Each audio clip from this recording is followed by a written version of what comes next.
What's up everyone, how are you all? Today we are back with another blazing Naruto story. What if Naruto was thrown away and found the power of 1000 forgotten gods?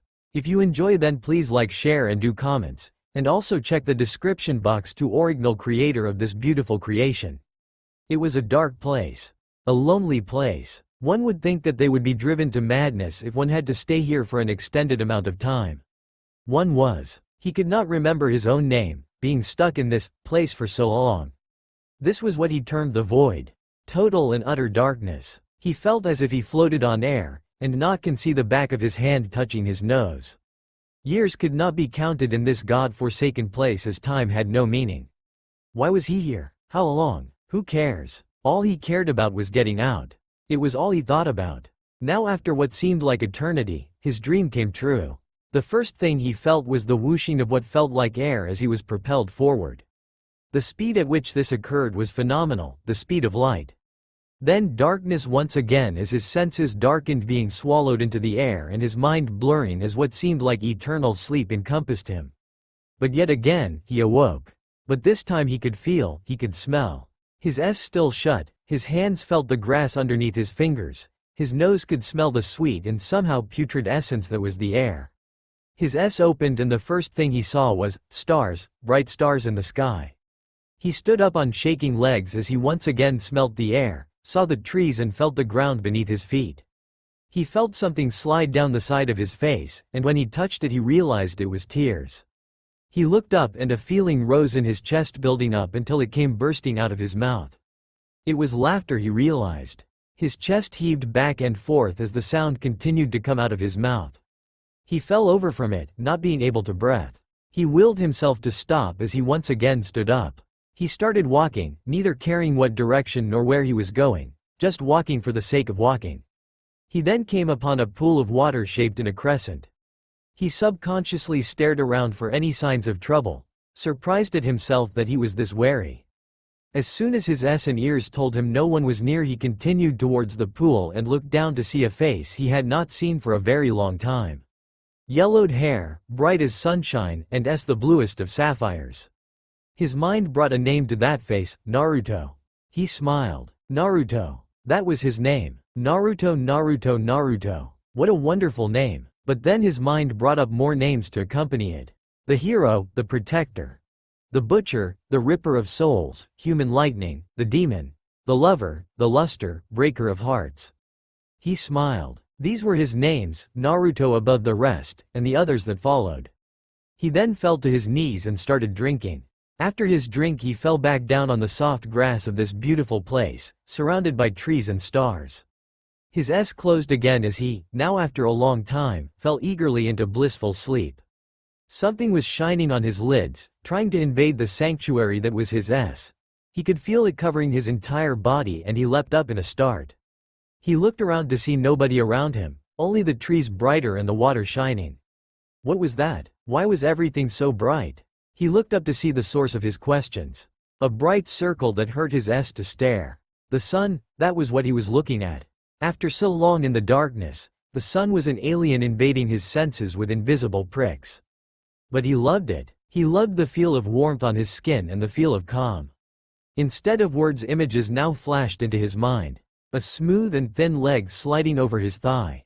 Another of soft hands feeling attentively over his back. Flashes of color accompanied these images: black, pink, yellow, brown. Too many to consider. S2, one of a fierce green, another of palest white, one of ever-consuming black, and another of brightest blue. These images swirled in his mind, and he felt blood entering an area that was not entered for a long time. The images broke as he could smell a foul and sour stench pervade his nostrils and heard the cracking of twigs.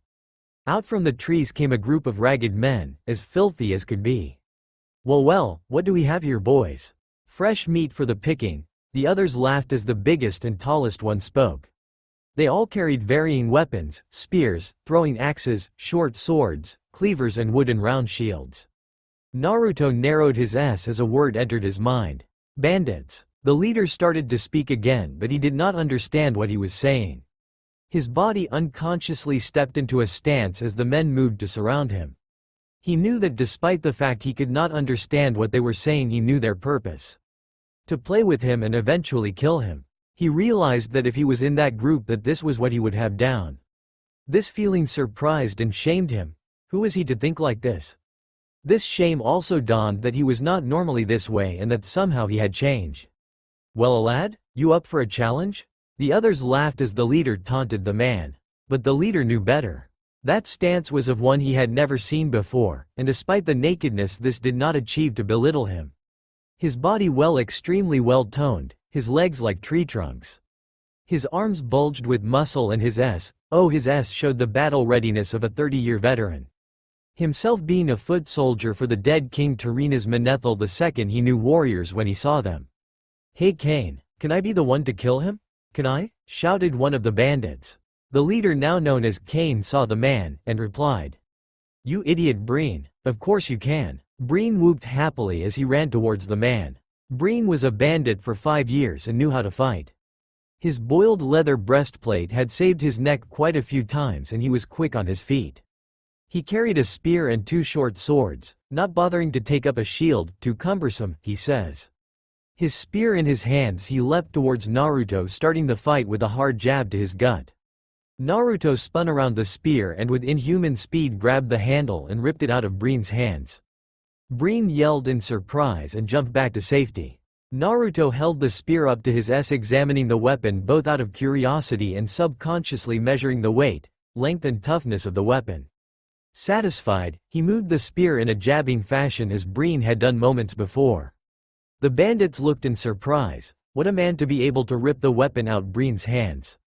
Despite his slimness, Breen was not a man to be taken lightly and he was adept with spears. Nevertheless, he unsheathed his short swords and started circling Naruto just out of the range of his spears. Instead this time, Naruto leapt to Breen, jabbing in a similar motion Breen had done to him. Breen parried the weapon with his left sword and jabbed with the right. Naruto met this jab by yet again spinning out of the way, carrying the spear and swinging it in a low arc, lifting Breen's feet from under him. Breen yelped in surprise and jumped back to his feet to the laughter of the other bandits. "Breen, you're being whipped by a naked man. Ha ha ha. Never knew naked men could sweep you off your feet, Breen." This comment was met with a baleful of laughter and Breen turned red in the face. He shouted with a yell and charged at Naruto, swinging both his blades in a wide arc. Naruto leapt out of the way and made a swing that connected with Breen's head. Breen saw stars as yet again he fell down, dazed. The others laughed again as they saw Breen's predicament. This laughter stopped as soon as they saw the spear enter the side of Breen's head, exiting out the other side. Naruto pulled the spear out of the now dead man's head and looked again to the remaining bandits. The bandits were now in a rage, all unsheathing their various weapons as they began move circling around Naruto. Breen was their friend and despite their laughter, had genuinely cared for the man. With a shout, some of the men leapt at Naruto with their swords and spears while 2 others started throwing axes and spears at him. Naruto dodged the thrown spears and axes, but as the bandits closed in on him, he grabbed one of the thrown axes out of mid-air with his spear and twirling it around to gain momentum swung it back out at the 2 men. The axe thudded sickeningly into one of the men's head and the other man, seeing the enclosing bandits, unsheathed his sword and entered the melee. Naruto was like a master with his spear as he swung it side to side, parrying the various jabs and cuts sent his way. His arm flashed out, impaling one of the bandits with his spear while his foot crashed into another, tumbling him over backwards. The bandits then, in a deeper and more consuming rage, then ran in trying to hack and slash blindly. Naruto somehow calmly started jabbing and swinging his spear, either killing one or severely injuring another despite his surrounded state. Despite what direction the sword, axe or spear came from, the spear came up, parried the weapon away, often countering with a deadly jab or swing which either killed or maimed severely. The bandit numbers dwindled down until it was only Cain and Naruto left standing. Cain looked at the ground at his dead and dying men. He personally knew all of them and they had always raided and killed together. This man had taken it all away. Cain lifted up his shield and put his spear in a jabbing position. Naruto stared at him icily, blood covering his body, none that was his, and the spear pointed down the blood-drenched head, slowly dripping. "You killed my men, now you must die." With a shout, Cain charged at Naruto, and as he did, Naruto's S steeled and with impossible quickness threw the spear. Cain did not see the spear flying past and nor did he care. As long as it didn't hit anything he was argg. Cain's S bulged as he looked down to see what was a stump of where his left arm used to be. He looked back to see the spear embedded in the shield, but it was impaled in a tree a few meters into the thicket. The trees on the edge had been blasted away as the spear kept on moving until enough trees had blunted its speed enough to just embed a tree. The left hand was gone, obliterated, and his left arm was skewered like a shish kebab. He dropped his sword and covered the stump of what used to be his arm. "What are you?" With no reply save the same steely glare, Cain turned and ran. It did not matter where he was going, he just had to get away from this monster. Naruto had felt surprise when he saw what he had done to the bandit. He never knew he could complete such feats of strength. He subconsciously poured something into his right arm, where it focused on his wrist and shoulder. As soon as he threw the spear, he let go of the something in an explosion of power and saw as the spear traveled at the speed of sound, ripping the man's arm from his shoulder like a hot knife through butter and blasting through the trees behind him. He saw the man running, and picking up Breen's two short swords, he poured the something into his feet and started running. He moved so fast, coming in no time in front of Cain and pointing one of the swords at his face. Cain's S bulged at his predicament. How the hell did he get in front of me? Pulling his dagger out of his sheath, he ran at the man despite feeling dizzy and nauseous from the blood loss. Naruto easily parried the weak thrust with his left sword and with a vicious right riposte cut the man's head from his shoulders. He looked down at the man's headless body and looked around the clearing at the dead bodies of the bandits. A word yet again appeared in his mind. Naruto the Butcher. Was it true? Was this truly who Naruto was? He could not be sure, and yet he knew there was more that he needed to find out. He went over to some of the bodies and picked out the cleanest looking clothing, and so was left with dark brown leather hunter pants, a partially stained cloth shirt, cleanest he could find, worn leather boots, and the leather breastplate taken off of Breen's body. He then tied a spear to his back while taking the leather sheaves for the two short swords and attaching them to his side with the leather belt he got from one of the bodies. Looking at the dead bodies once again, he walked off into the trees to look for the nearest town. He was hungry. Meanwhile, in the trees far off from the battle, a silvery-haired woman with glowing blue eyes gazed at the scene before her. However, she was no ordinary woman. There were horns protruding out of her silvery purple hair, as well as two large pointed ears with purple beaded earrings. Her skin was a lilac purple and she wore plate armor, shoulder plates bearing skulls. Her well-busted chest shone through the curves that were in her armor, which like the plates had a large skull planted in the center. Her feet were goat-like and her armor-plated legs seemed agile and yet long and thin. Her face was extremely beautiful with unmarred skin. Her eyes scanned Naruto, impressed and excited that a naked man had killed so many armored bandits. His spectacular spear throw also sent shivers down her spine, as well as his tightly packed muscles and jutting shoulders. Naruto stopped, feeling a presence in the distance. He turned around and peered back into the trees. Realizing that she had been noticed, the woman chanted a spell and disappeared, leaving only a faint shimmer of light that she was ever there. Naruto narrowed his S and continued onwards. He was hungry and he really wanted food. Another image sprang into his mind. A steaming hot bowl of soup with thin yellow noodles that was accompanied by floating meat and green veggies. His mouth drooling, Naruto then determined that whatever that was, he was going to have it. He needed it. Naruto was walking through the trees and was also pondering back to the battle with the bandits. Those men, they were horrible fighters. What kind of men are in this world to be able to group up and not kill a man? He also remembered his lightning-fast reactions and his skill with the spear despite seeing it for the first time. He looked down at his two short swords and pondered. Who am I? What did I do in my past life? Was I a warrior? A killer? A butcher? He remembered the decapitation and the void of emotion he felt as he did the act. He shivered. It felt like he was back in the void once again. That thought also brought up more questions. Why was he in the void?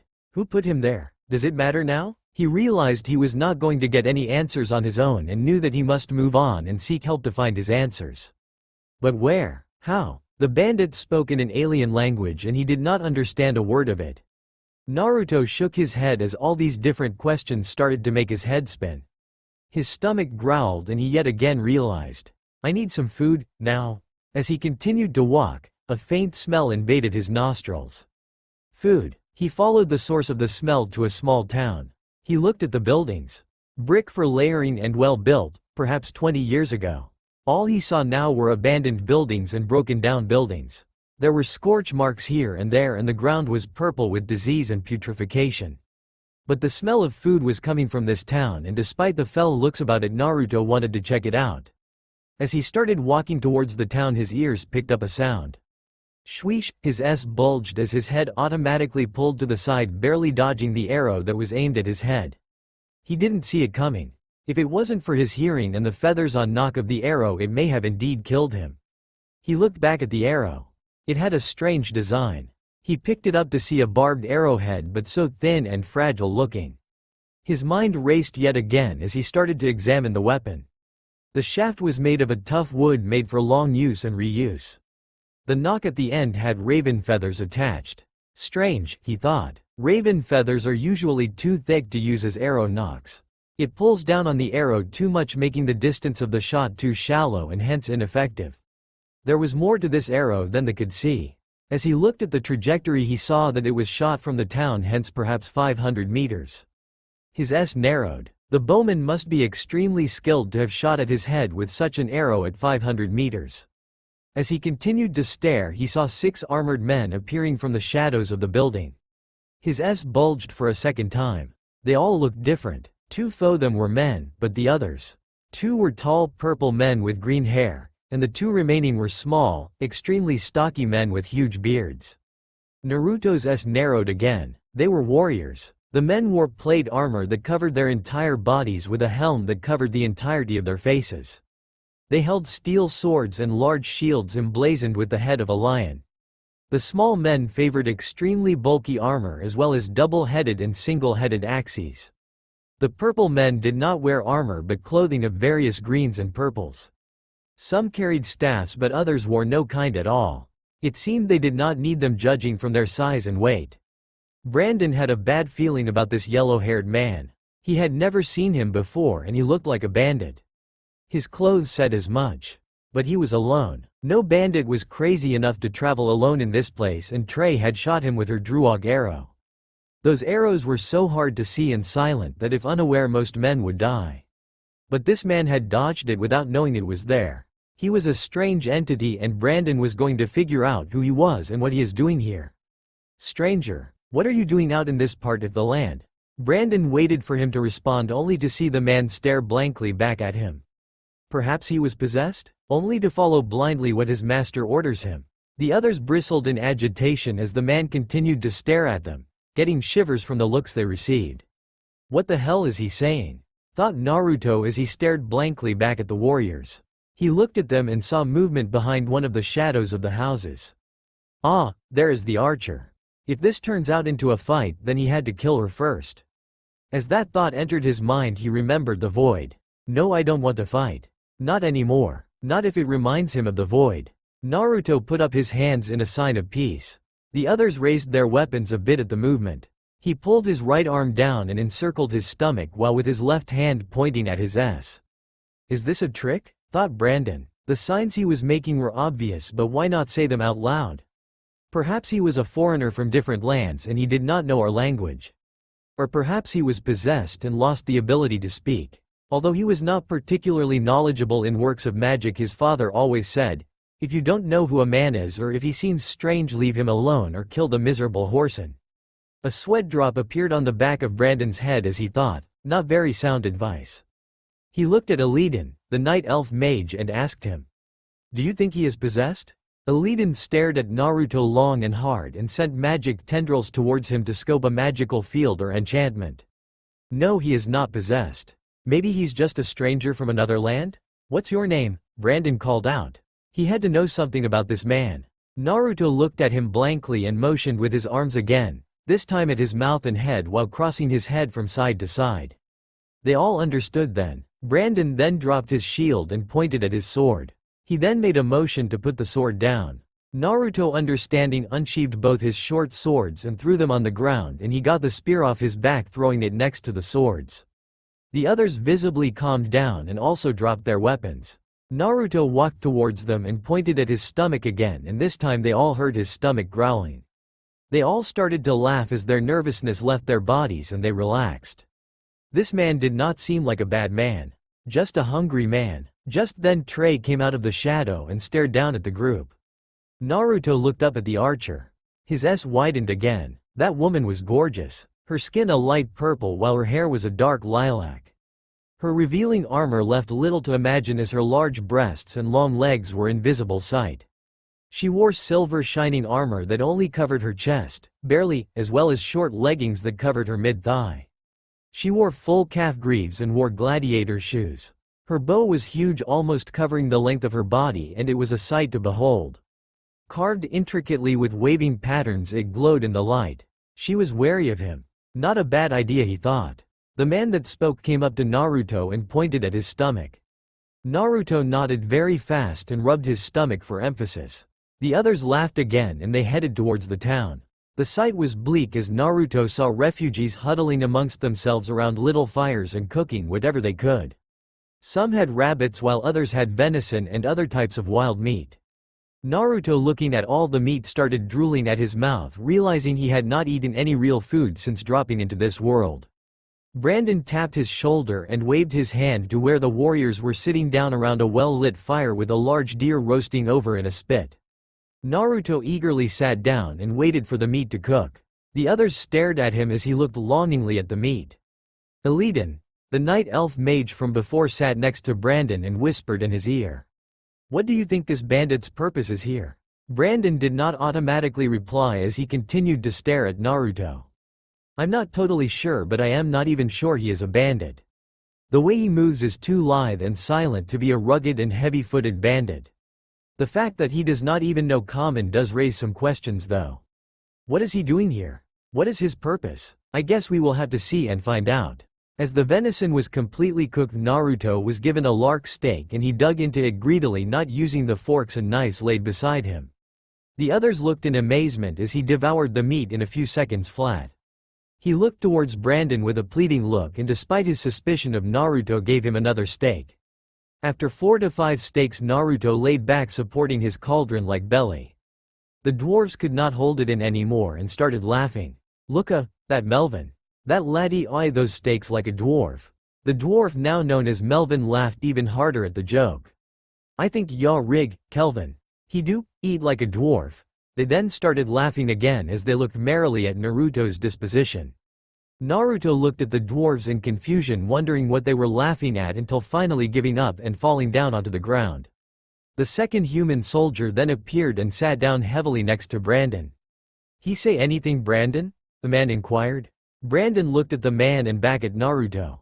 "No, Dean, he hasn't, we all just ate." Dean looked at Brandon in surprise and whispered again in harsh whispers. "I just scouted the area where he came from and I saw a group of dead bandits rotting on the ground. They were all killed brutally and a large man's arm was impaled in a tree by a spear that went through the shield. But that's not the thing. The spear blasted away a few trees before finally going almost all the way through the tree I found it in." Brandon looked back at him in surprise. Dean then whispered again, "We need the answers to these questions, Brandon. We need them now." Brandon then glared at Dean. "Don't you think I know that?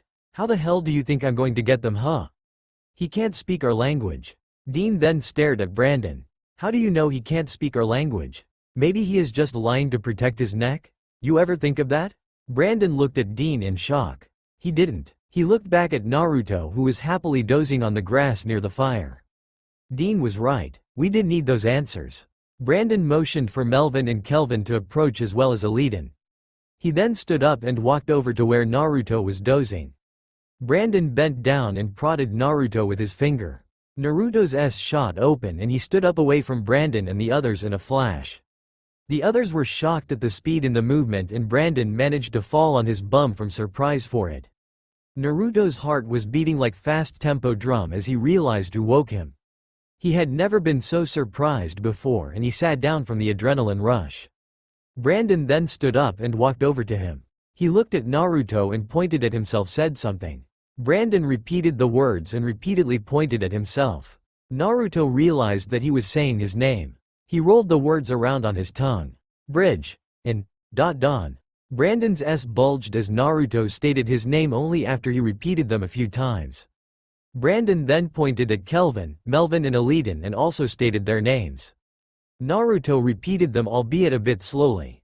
While Brandon was trying to teach Naruto a few more words, Aliden came over and tapped him on the shoulder. Brandon looked up and had an inquiring look. I think I can speed up the process of him learning our language. Brandon's eyes bulged and immediately shot up. Really? How? Aliden started to stroke his beard and started to talk. Back in the old times when our younglings were learning to fight in the way of the warriors, us druids were able to directly implant knowledge into their minds via a spell called Mind Link. It was a fast and effective way of implanting knowledge into their minds. It also has a double effect.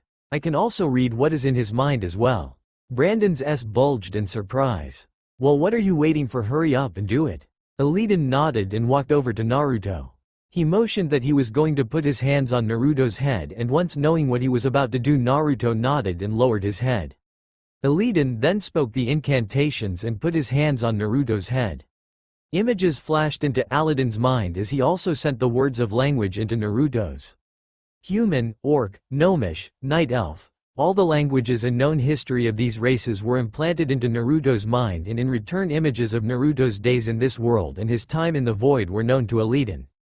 It all came in a flurry, but the time before the void was locked away, even to Aliden's skills. He lifted up his hands, breaking the spell, and stood back, allowing Naruto to stand and look at them with new knowledge and understanding. Thank you for the food, and I am grateful that I was allowed to eat with you. My name is Naruto and I am a stranger to this world. The others looked at him in surprise and wonderment as his comment was perfect. Just as Brandon was about to say something, a refugee burst from one of the buildings and cried out. Scourge, Scourge, run for your lives, the undead are here. I was planning on doing some training ideas where he gets badass defense and stuff, but hand to hand does not seem quite real in a WoW universe. For sure Tsunade can create earthquakes with her punches, but no one in WoW game or story truly uses their hands except ghouls. Earthquake hand punches, actually that seems like a good idea. I think I can do something with hand to hand. Muahahaha, good suggestions guys. And especially thanks to Dark Shadow Raven for the tips. Earthquake hand punches. Why didn't I think about that before? BTW guys, about the romance, not completely sure, but I was looking for harem kind of base. No long-lasting romances cause it's overused.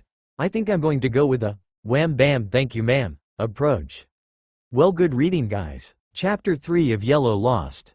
The villager was still screaming while he was running around the campfires. The Scourge is coming. The Scourge is coming. Undead are entering from the woods. Run for your lives. The villagers, after hearing the warning, all went to shambles, some gathering belongings and others just running in the general opposite direction of the woods. Brandon and the others looked at each other and started scrambling for their weapons. Dean rushed back to the house where he stored his armor, while Melvin and Kelvin started to put on their helms and sharpening their axes. Aliden was staring blankly at the runner for a few moments before getting his wits and reaching for his staff. Brandon was buckling on his breastplate when he noticed Naruto just standing there. Naruto, was it? I'm not sure what you are doing here, but we are in a state of crisis and I have no time right now to deal with you. Just stay out of our way and don't hurt the villagers because I will hunt you down. Naruto stared at Brandon and for a moment he was quiet. I can fight. Brandon looked up at him as he was buckling his greaves and replied, I am sure you can, and that's not the issue. It's trust. I just don't trust you. Aliden came over and tapped Brandon on the shoulder and motioned for him to come with him. After a little distance, Brandon asked him, what is the matter? Why did you call me over here? Aliden regaled what he had seen in Naruto's mind, both as an able fighter as well as posing no current threat to the people. It is just that, what he calls the void, he was in there for a very long time. Brandon raised an brow at this and then asked, how long? Aliden held his head in one hand, rubbing it. Too long. So long that he cannot remember anything before entering the void. It is all locked up in his mind. All I know is that he has no malicious intent and that he will help us. Brandon thought about this. There was only a small battalion of human footmen with the 6 of them, and they were against a possibly large Scourge battalion. Brandon sighed. They needed all the help they could get. Alright, we will use him, but make no mistake, if what you have seen is not true then I will cut him down. Brandon and Aliden walked back to the campfire and Brandon looked towards Naruto. My friend Aliden says you are trustworthy, and since I trust him, I will trust you, for now. Dean holds your weapons, so go to his house. Brandon then looked over at what Naruto was wearing. And by the way, get some clothes and better armor. Dean will have what you need. Naruto nodded and ran to Dean's house. Dean was inside putting on his helm when Naruto finally saw him. He wore the same armor as Brandon, full breastplate armor, but as an added aesthetic he wore a shining blue cloak and a full-faced helm. His voice came out in a low baritone as he spoke. What are you doing here? Naruto looked in Dean's eyes and stated. Brandon wants me in the battle, so he told me to get my weapons back and new clothes and armor. Dean raised his brow in suspicion and stared at Naruto for a moment. He then shrugged his shoulders and stated, Fine, I don't know what Brandon is thinking, but I trust him. The armory is downstairs. I suggest you don't reclaim your weapons and instead choose new ones from the armory. Twin swords in this battle may not be wise, as there will be a lot of foes to kill, and a shield may come in more handy. Don't change your clothes as there is no time, and choose your armor, whatever type you may be. Dean then walked out the door and headed towards the village outskirts closest to the forest. Naruto ran down the stairs and stared in awe at the armory. A wide array of weapons were available along the walls: swords, halberds, knives, axes, as well as pole axes and spears. Armor lay standing in full suits from hardened leather, plate, and even obsidian armor. Naruto walked along the weapons until he came to a knight's long sword. He lifted it up. The handle was of soft black leather and the guard and end of the handle were in a cross-like fashion. He put it down as he realized it was too long, especially for what will be a close hand-to-hand combat. He instead chose two sturdy short swords, getting a cross sheath so that he could put them on his back. He then followed Dean's suggestion and got a black and white checkered kite shield. Imagine the medieval shield from Kingdom of Heaven. He then walked to the armor stands and looked at each of them. The plate armor looked too rigid and he thought that it may hinder his ability to fight. The hardened leather armor looked too weak and the obsidian armor was just too black. He then walked over to a chain mail suit with various plates covering over the shoulders and a broad plate for the chest. There was no groin guard, but it had a blue loin cloth that reached to the knees over the groin area. There was also plate greaves for the legs. All in all, it was a mixture of chain and plate armor. Not as move restricting as plate armor, but it wasn't as protecting either. Naruto thought that it would fit him well, especially considering the situation of the battle. He quickly put the armor over his bandit underclothing and, ignoring the helm, quickly ran up the stairs. The man looked out at the town from the shadow of the trees. How he hated humans. They were a bane amongst the living. It was a good thing he was a bane of humans. The man looked at his horse, a skeleton of what it used to be, a battle mare, fearless and strong. How he hated humans. They left him to die and be reincarnated by that bastard Arthas and be turned into this wretched thing. He was a knight of the old king and was loyal. To be turned into a death knight was galling, but not as galling as remembering how he got to be in this position. Those stupid humans, how could they run away in his greatest time of need after all he had done for them? He hated them. He hated them all. Now, he was going to kill all of them. The Death Knight felt a chill on his neck and looked back to see a lich coming over towards him. Greetings, Death Knight Orion. The wagons are in place and the dead wait your commands. Orion looked again towards the town. The lich followed his gaze and saw the town himself. It is vital we destroy that town once and for all, and the path to Stormwind and the last of the human resistance will be clear. Orion looked at the lich and sighed. Lich, you are driving my patience. The humans are like cockroaches. They always survive. We never know what will lie for us beyond that town. Who knows, maybe they built more towns and more castles. Do not ever make assumptions. Just move the pieces forward. Start the preparations. The lich bowed and replied, as you wish, Death Knight. The lich sent out a psychic command and the meat wagons moved from their hiding spots from the trees and entered the plains. They started distributing dead corpses all over the edge of the forest, numbering almost 1,000. After the meat wagons distributed their load, they moved back into the trees. After the wagons were safely behind enemy lines, a whole line of necromancers went out of the trees. They all lifted their hands and spoke their magic spells. Green light covered the field of corpses, and one by one the corpses rose, bearing swords and shields of unholy origin and moving into ranked formations.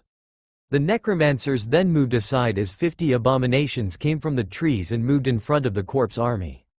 The army slowly started to march, and behind them the meat wagons started shooting their payload. Orion looked at the marching zombies.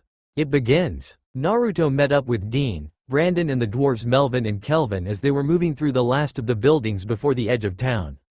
He looked around and saw human soldiers in full plate armor moving to the edge of town as well. He also saw various catapults and ballistae being moved to key positions between the buildings. Naruto, looking around at the buildings, saw something moving through the sky. His eyes bulged and shouted out, "Look for cover! Artillery!" He and the others quickly ran to the walls of the buildings as ghouls flew down, hitting anything in sight. Some smashed against buildings' walls while others hit some unlucky footmen. One smashed into the cobbled ground in front of Naruto and tried to get up. He quickly stabbed it in the head with his sword. Brandon was also killing some of the ghouls that hit the ground. "How many men do you have?" asked Naruto as they quickly started moving between buildings, avoiding the shells. Brandon was concentrating on the sky looking for incoming ghouls but replied all the same. 200 men, 5 catapults and 3 ballistae. Might seem large, but in fact it's a small company, especially in a war of attrition. Naruto nodded and asked another question. "What is your strategy?" Brandon raised an brow at Naruto's question but answered anyway. "Standard formation on the edge of town. Pepper them with arrows and use the catapults and ballistae to drain their forces. Battle them on the plain, and if flanked, fall back into the town and initiate urban warfare." Does not seem like much, but it's the only choice we have. Another advantage we have is a hill overlooking the plain just in front of the town. We will have the height advantage for a while and battle the undead on the hilltops. They will have to trudge up the hill to fight us, and that will give us an advantage. Naruto nodded. It was a sound plan and the best they had, especially considering the circumstances. They finally reached the edge of town only to find Trey with the other night elf already on the hill. The large night elf was just staring at the incoming army while Trey was chanting. She pulled an arrow from her quill and pointed it at sky. "Elune, guide my arrow." She fired the arrow into the air where it disappeared into the sky. The sky darkened and arrows came down like rain. There were howls of pain and rage as the zombies and abominations were getting hit numerously. After a command from one of the captains, the zombies raised their shields to block the oncoming rain of arrows. The abominations raised their massive billowing arms to the sky, blocking the arrows from piercing their heads. Back in town, the various catapult and ballistae positions raised their flags. A flag carrier on top of a flat-roofed church raised his 2 flags and started waving them about, and in a motion all the catapults and ballistae started firing. Naruto looked to see various rocks and ballistae landing and smashing the zombies' shield, raised or not. One particularly large rock cannoned right into an abomination, ripping apart its body in a spray of green blood. Naruto asked Brandon another question. "How are you coordinating your artillery?" Brandon, still staring at the oncoming zombies, replied hastily. "There are watchers in the church and they coordinate the catapults and ballistae since the church can be seen from all positions." Naruto nodded and Brandon raised his arm. "Ready? As one." Arrows started peeking out of the windows closest to the battle. Naruto looked up to see bowmen well concealed in the windows. Brandon let down his arm and cried out, "Fire!" Arrows were shot flying over the hill and into the mass of zombies, already being hit from Trey's spell and the artillery. "Charge!" shouted out Brandon, and the footmen raised their swords, screaming out battle cries as they ran from behind him. The big night elf cried out a roar and changed into a bear, lumbering into the zombies that made it to the top of the hill. Naruto, along with the others, hitting the mass of zombies and abominations that made it to the hill. Naruto's blood was raging as he hacked zombies apart with his short sword. His sword was death itself, striking down whatever zombie it touched. A necromancer among the mass fired a green energy ball at him and Naruto blocked it with his shield, running towards him and in a wide arc almost cutting the necromancer in half with his sword. A spear-carrying zombie tried to jab him, but he parried it away his sword and used his shield to bash the zombie into the ground, stabbing it in the head with his sword as it had fallen. A zombie was about to stab him in the back but was shot in the head with an arrow just in time. Naruto looked back and saw Trey with her bow grinning. She quickly winked at him before firing another arrow into a zombie. Naruto grinned and continued to hack and slash into the zombies. After a gap was made and another man pushed through, Naruto looked around to see how the others were doing. The big night elf who was now a bear was grappling with an abomination while Brandon with Dean on his back was cutting and slashing with precisions and perfect teamwork. Like the two men, Melvin and Kelvin were tag-teaming killing zombies in wide arcs with their axes. They were counting and making snide remarks at each other as they killed more and more zombies. "Ha, Melvin, that's 43. You're naya gonna catch you at rate." Melvin just scowled as he decapitated another zombie. "That's not fair, Kelvin. That zombie was already dying when you chopped it in half." Naruto chuckled as he heard the antics of the two dwarves. The chuckle died as soon as he saw a man flying past him with his head caved in. An abomination carrying a warhammer was smashing the men from their feet and was an arrow head piercing through the lines. Brandon called out to him, "Naruto, you must stop that abomination. At whatever cost. If that thing manages to cut in anymore, he'll break our formation and flank us from the left." Naruto nodded and ran towards the abomination.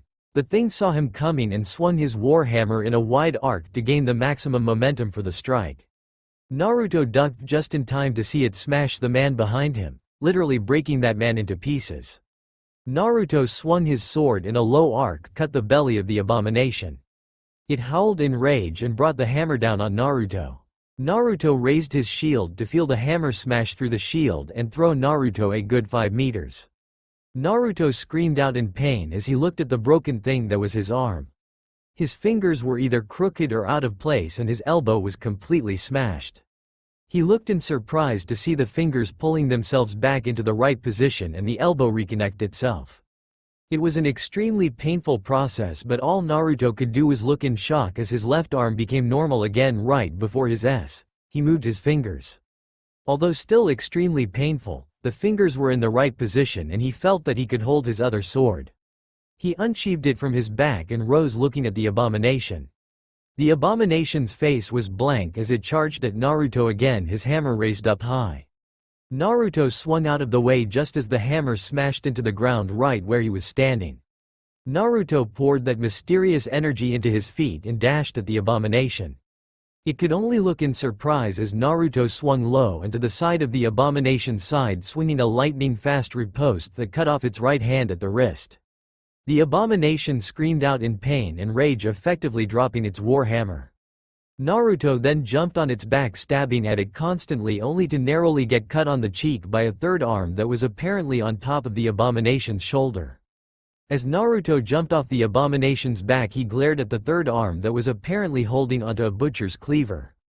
The thing's left hand came up and the third arm handed the cleaver to it. The abomination, now complete in its rage, charged at Naruto with its left arm raised high. Naruto, still glaring, poured the energy into his right rim and using all of his might threw the sword at the abomination. The only thing that was on the abomination's face was shock as the sword effectively swung into its left, the tip of the blade pointing out the back of its misshapen head. It walked around tipsily until falling with a crash. The other soldiers shouted out in a cry as the YSAW the deed Naruto had done. Melvin and Kelvin also gave him a thumbs up as they were still arguing who killed a particular zombie. Naruto exchanged hands with the sword and rushed into the enemy again, cutting and cleaving. Just then the air around him turned freezing cold and Naruto saw a skeleton garbed in a black robe floating towards him. Its skull was illuminated a blue glow and its hands were covered in blue mists. There were chains linked to its arms and legs and they were clinking as he moved.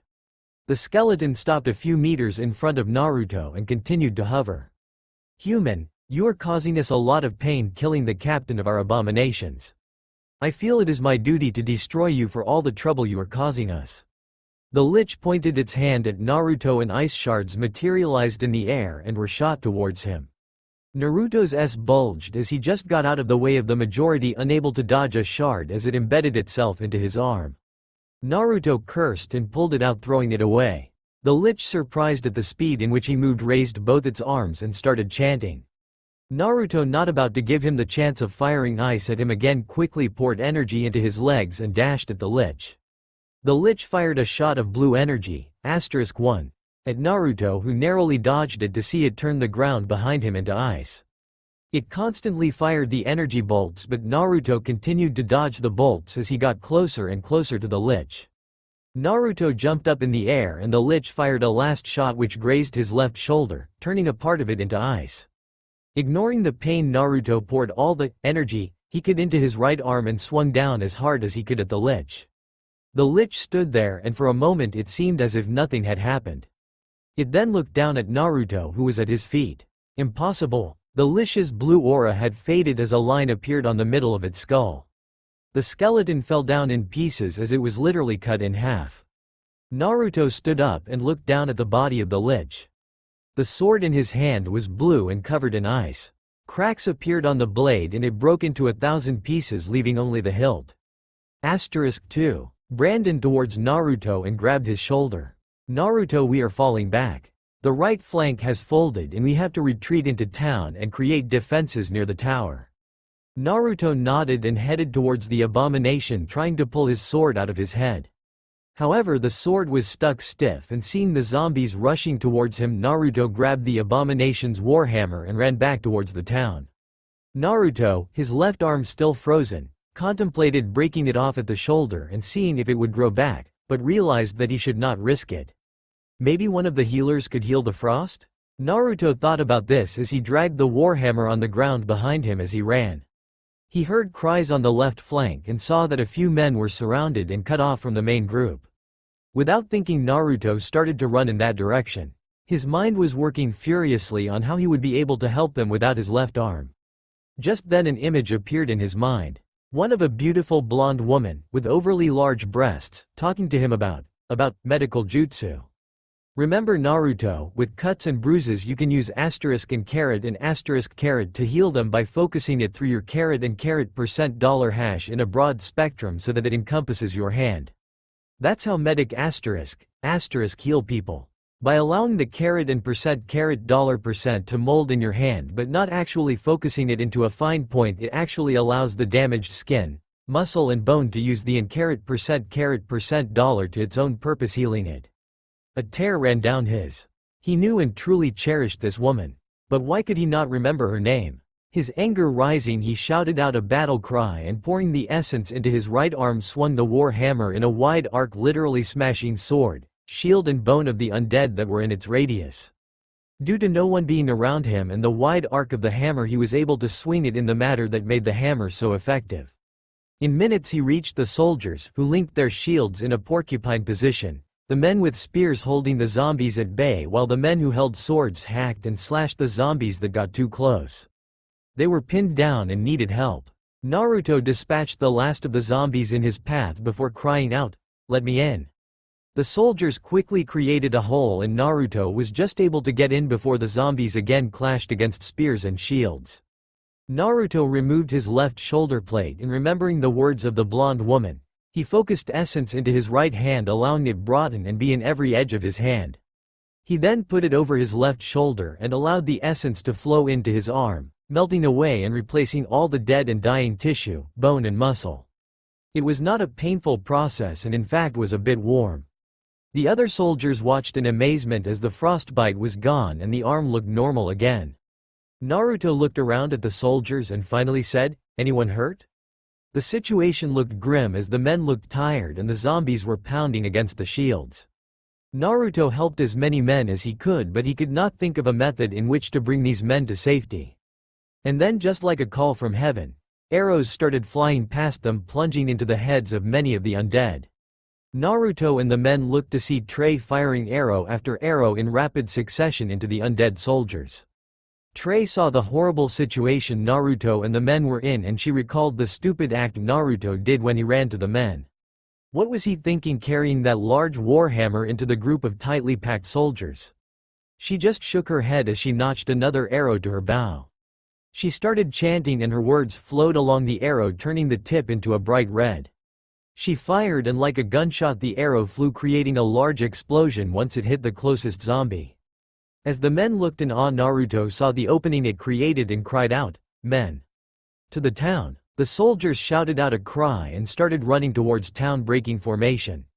Naruto saw some of the men getting cut down in the retreat. He quickly ran to the back of the fleeing men, again using wide arcs to smash the zombies from their feet. It created the time the men needed to retreat completely, but Naruto found that he was yet again surrounded. Arrows flew into the undead as Trey fired arrow after arrow in rapid succession. "Run, you fool, I will create the opening." Naruto nodded and started running back. Trey ran up to him and together they fell back together in a fighting retreat until they reached the safety of the buildings and did not risk being overrun. The town was in a sorry state as the soldiers made fighting groups and fought the undead in the streets. The catapults and ballistae, useless now due to the tight quarters, had to be abandoned. Naruto and Trey connected with a fighting group and blocked off a particular street to the church. Naruto, forced to use head smashing due to the tight trees, thought about abandoning the war hammer for a sword. Just then a horn blew and the men looked to the church. A flag bearer was waving his arms furiously and the men started to fall back to the church to creating the last stand. Naruto, Trey and the other men that were in their battle group made a steady fighting retreat as they fell back to the church. They entered a large crossroads when they heard screaming from an adjacent alleyway. Men were running for their lives as an abomination was cutting its way through the men. Naruto broke off from the group, receiving shouts from Trey to come back. Naruto entered the alley and saw the imposing abomination. It seemed huge in comparison to Naruto, but Naruto saw that he had some swinging space in the alley. He poured essence into his arms and ran towards the abomination, scraping the war hammer in the ground, creating large cracks on the cobbled alleyway.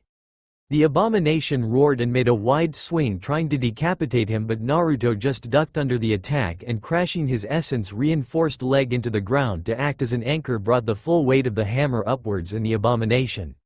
It blew the abomination from the ground, forcing it to land heavily onto its back. Naruto then quickly jumped on top of the monster and brought the full weight of the war hammer down on the abomination's head, and with gravity accelerating, it looked like an explosion of gore and blood. Naruto wiped some of it from his face as he looked at the mess he made. A second horn blurred and so Naruto ran back towards the church. Once there he saw that Brandon and the others were making preparation, creating barricades around and inside the church. Naruto walked up to Brandon and asked for the casualty report. 83 men dying, lost or dead. It is a heavy loss, especially since we did not have that many men off to start with. Brandon stared at Naruto. I heard you saved a few of my men who were surrounded. Thank you, Naruto. Naruto looked sheepish, waving his hand saying it was nothing. A terrifying aura washed over everyone as the undead forces made it out of the dark streets, entering the light. The men held their spears and swords at the ready, knowing that all of them may die today.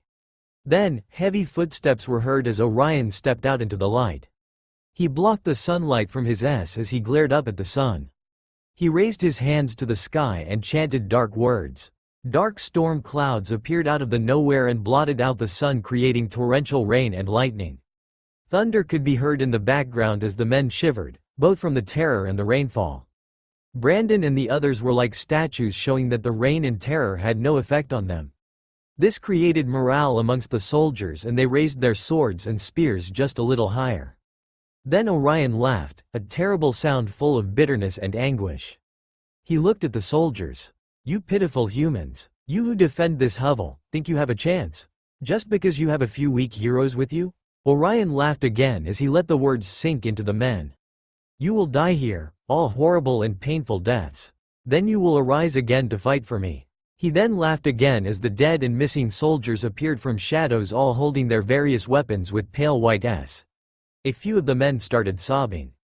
Brandon's body was filled with rage as he saw the companions of his men undead and standing with the enemy. How dare you? You dare to raise the men who fought so hard to keep this place holy? You Death Knight, have no respect for who you once were or what you have become now.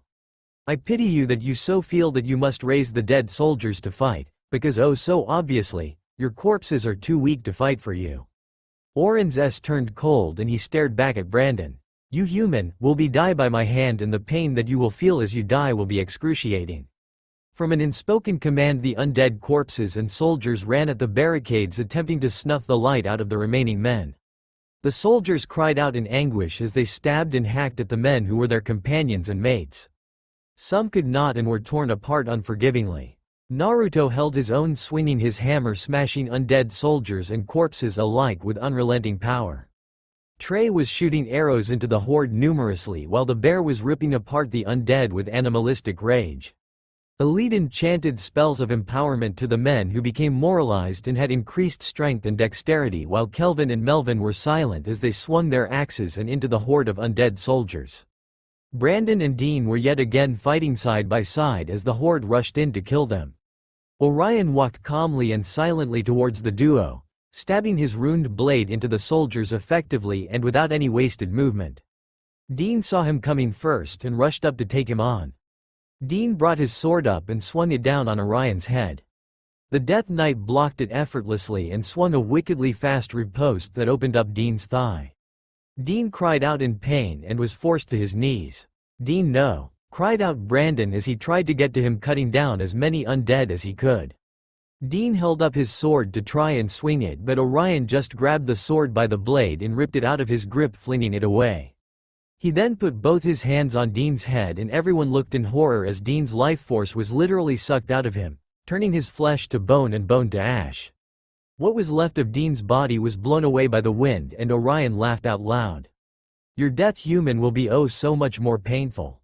Brandon, rage overfilling him, rushed at Orion, wildly swinging his blade trying to cut the Death Knight.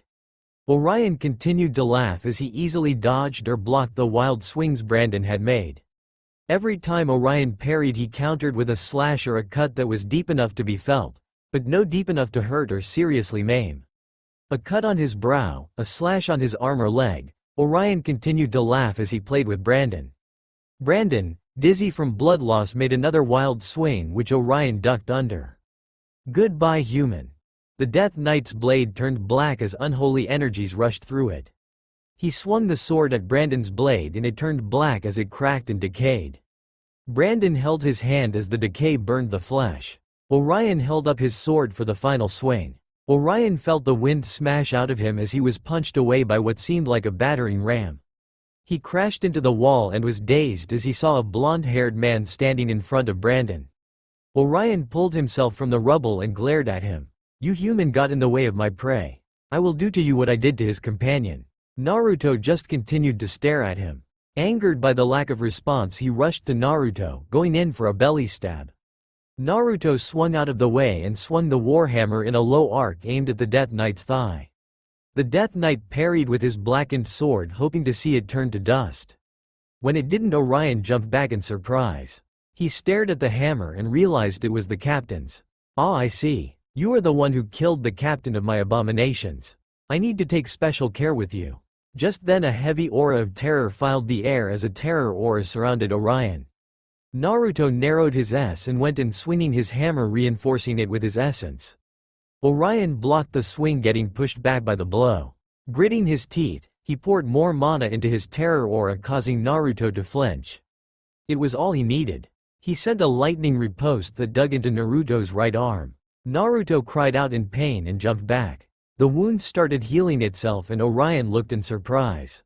"Interesting. You're not human, are you?" Naruto tried to think, but the aura of terror was just too strong, causing his senses to dull and his arms and legs to shake. Another image entered his mind, but this time by a man wearing red clothing and had spiky white hair. Sometimes, Naruto, men will use their killing intent to distract and terrorize you. It is an extremely potent skill and can be devastatingly effective. You pour your $% into your mind, focusing it on hate and death. You then send it out forcefully, causing the people around you to see images of death and hatred. It will work, but it depends on your mind and power of your $%. Honestly, I don't think you will be able to do it.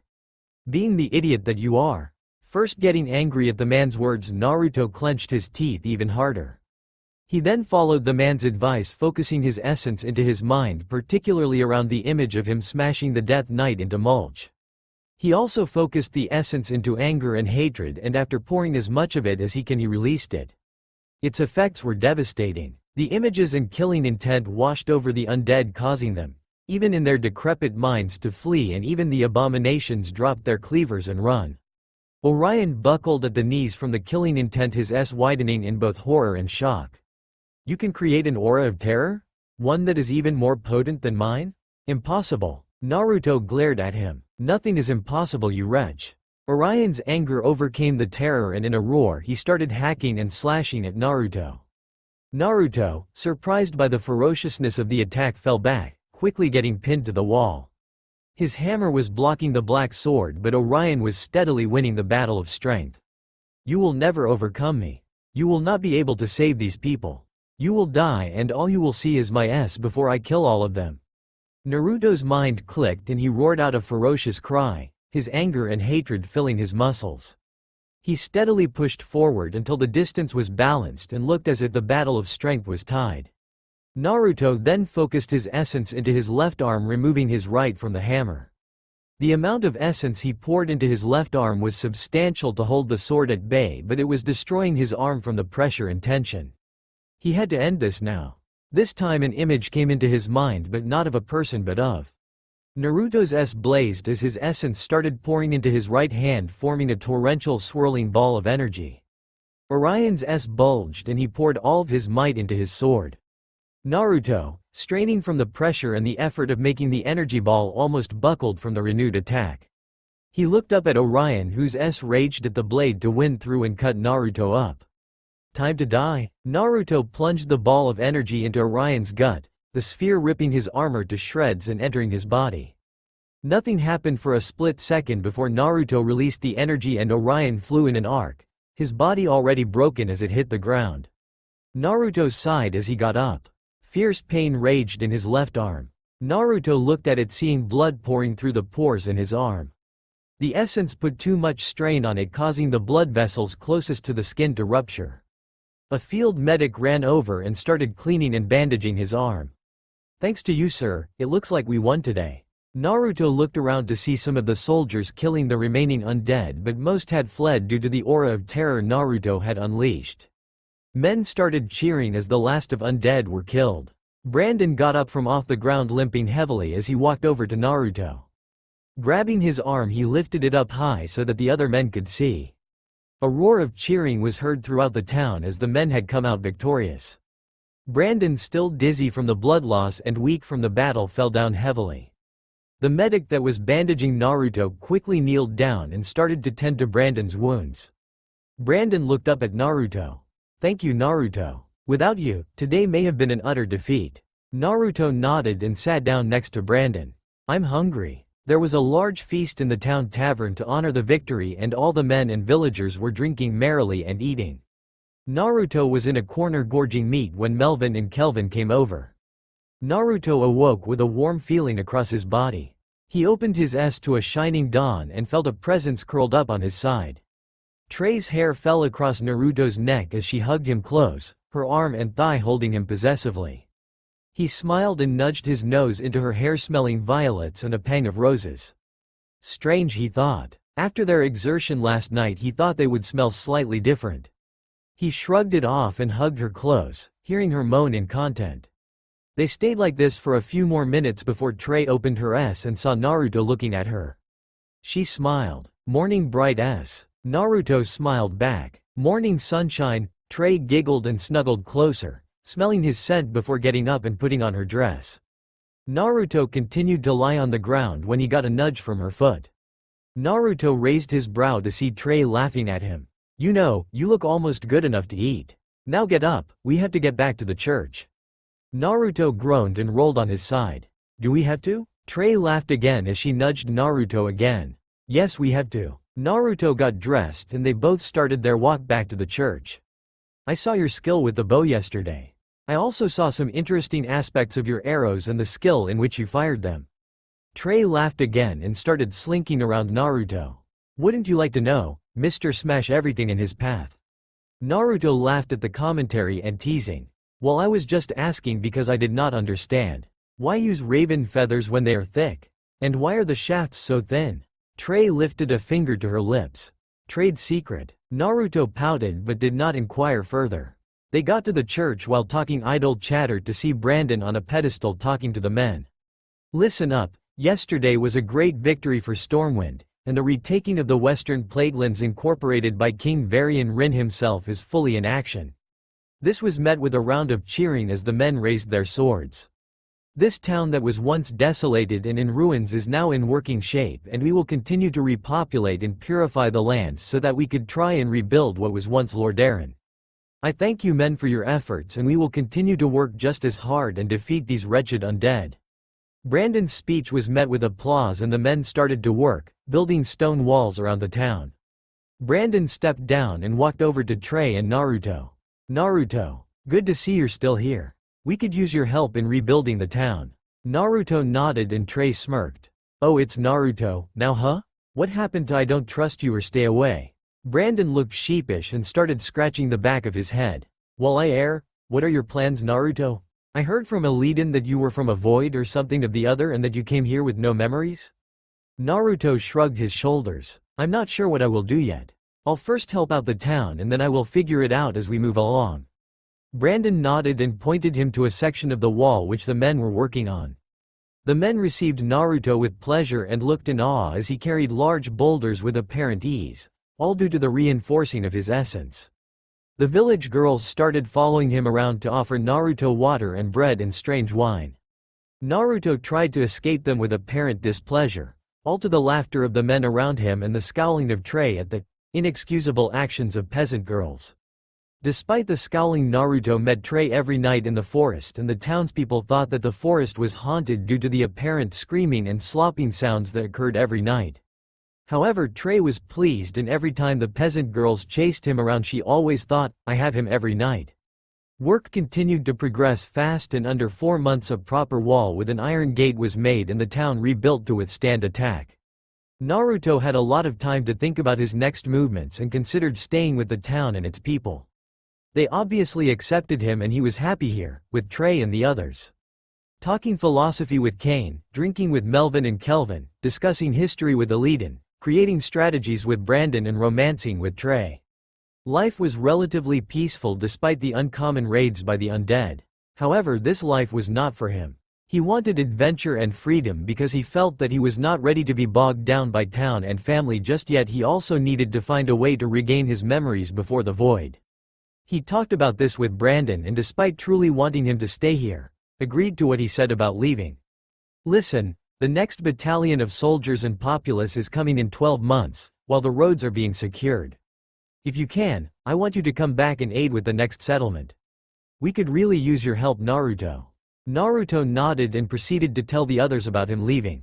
Melvin and Kelvin started crying, saying they did not have any others worthy of drinking with them, and Illidan and Kane saying they will meet him again. Trey was the hardest hit and defiantly asked him to stay. Why do you have to go? Aren't you happy here? Aren't you happy with me? Trey started crying and turned away.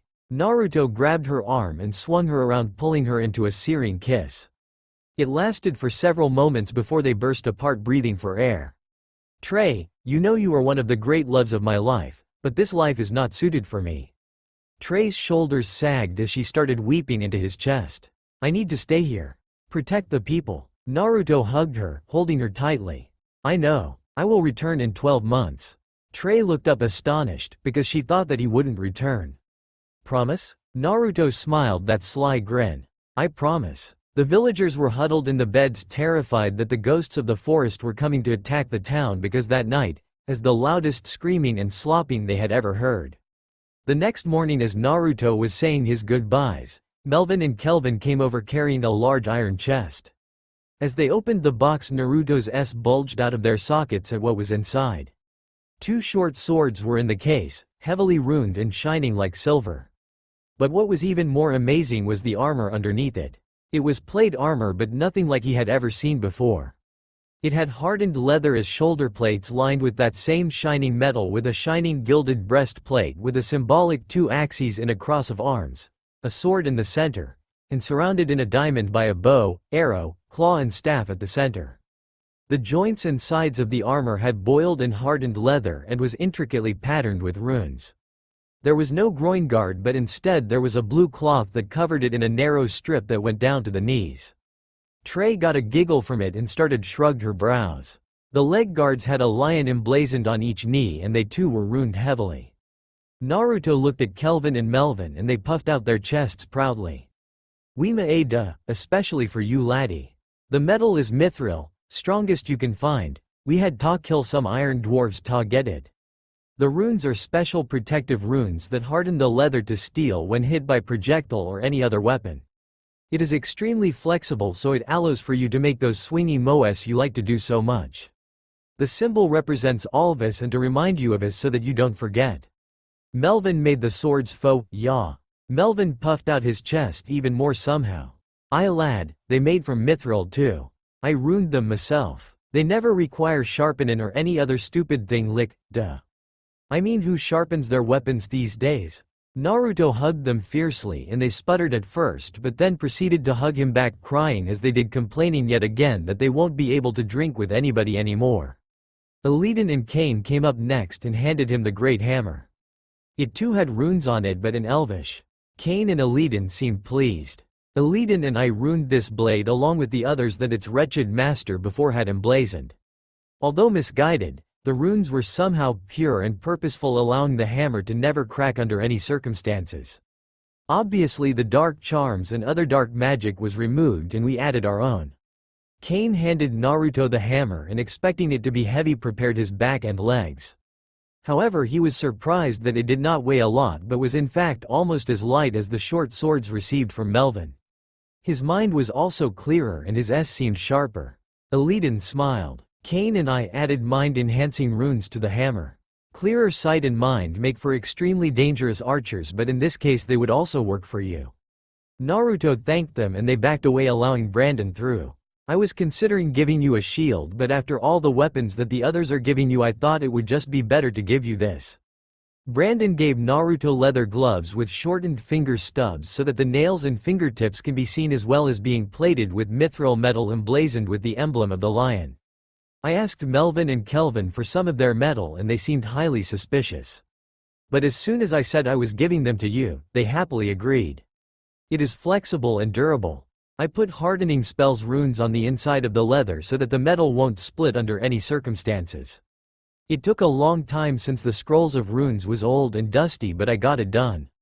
Quote, Naruto thanked Brandon and Trey came up to him. She put a panther tooth inlaid in a stone symbol around his neck. It's a talisman of protection and good luck. It's the sister talisman to this one. Trey held up her own necklace and it had an exact same thing, except it was black to Naruto's white. It will lead you back to me. Trey then kissed him fiercely, to the surprise of the others. Men started hooting in the background while the girls wailed. Brandon and the others shook their heads with smiles on their faces at the two's antics. After their goodbyes, Naruto strapped the armor on, sheathed the two swords by his sides and hung the hammer on his back. He then proceeded into the world. The sky was gray as the group continued to run. Fell howling could be heard behind them and rapid tapping of feet on the ground as whatever was chasing them was closing in. A green individual with a wolf coat covering his torso to his head fired fireballs back at whatever they were being chased by. A pale woman in an overhanging coat with visible showings of slim armor continuously fired arrows, turning around as she did. Another green man, larger than the aforementioned, continued to run, his double-headed axe swinging back and forth, his horned helmet casting shadows on the ground. A blonde-haired woman floated beside the group, in a sense flying with them. She too fired fire spells back at whatever was chasing them. She wore a red and ruined dress that clung tightly to her visible assets and her ears peaked up, long and pointed. She chanted different spells as well as transmutations could be heard in the background, as well as sharp yelps of pain when a wall of fire was created. The large green man saw building tips in the distance and pointed out to it. There is the capital. We are almost there. Just then one of the things leapt in front of the green man, almost biting his arm off. It was on 4 legs and it was indeed a sight to behold. It had the shape of a dog, but it looked nothing like one. Spines ringed its back and its feet were like goats. However, its face was more like a bird than anything else, and it was a deep purple shade. The large green man growled and held his axe two-handed. Fell beast, you ain't taking this orc down easy. The wolf-hooded green man behind him chanted a spell and the large orc visibly grew larger, being surrounded by a red aura and it intensifying around his hands. For Agramar and the warchief Thrall, the orc ran towards the fell beast, his axe raised up high. The beast lunged for his throat, but the orc ducked just in time before making an underhanded swipe that opened the beast at the belly. Its entrails fell out as it fell to the ground in a heap. The orc roared and tried to find others to kill. The shaman and the red-dressed lady stood together firing fireballs and various spells at the beasts that surrounded them. Various flames and lightning strikes could be seen as the two worked their magic. The pale woman stood alone firing her arrows, shooting extremely fast and with deathly precision. A lone fell beast crawled on the ground behind the pale woman, her back unprotected and unwatched. It leapt up, going for the neck, and the woman turned her face in shock and surprise. However, a rapid swishing could be heard and the fell beast was impaled to the tree, a heavily runed short sword sticking through the fell beast's head. Naruto then jumped into the clearing that the group was in, swinging his warhammer to and fro. A beast lunged for his throat to be batted away by the hammer flying into a bunch of the other beasts. Naruto quickly scanned the clearing, 5 in front of him and 3 behind his back, fighting the group. The 5 leapt at him at once and Naruto ducked, swinging his warhammer in an arc so that as soon as one touched the ground it was bashed from its feet to fly and fall in a tangle of twitching limbs. The other beasts walked warily around him, now looking for a weak point. Naruto crouched down low, one arm holding the warhammer out from him and the other on the handle of his second short sword. One fell beast leapt at him from behind, but Naruto heard the movement and swung his warhammer to smash it mid-air. However, another fell beast, instead of lunging for his body, lunged for the hammer, ripping it out of Naruto's hand and flinging it away. Naruto's eyes narrowed as he watched the remaining beasts. Just then a thunderous roar was heard and the fell beasts were surprised to see the large orc smashing his axe into one of the beasts, decapitating it fully. Naruto, taking advantage of the surprise, threw his short sword with an essence-enhanced wrist to see it enter to the hilt of one of the remaining fell beasts.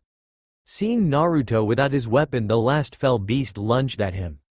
Naruto poured essence into his arms and grabbed the surprised fell beast in the air. He then bashed it into the ground, it yelping in surprise. He then poured as much essence as he could into his fist and punched the fell beast in the head, effectively smashing his head into nothingness. The power of the attack was so large that the ground cracked around the punch, literally causing a small earthquake.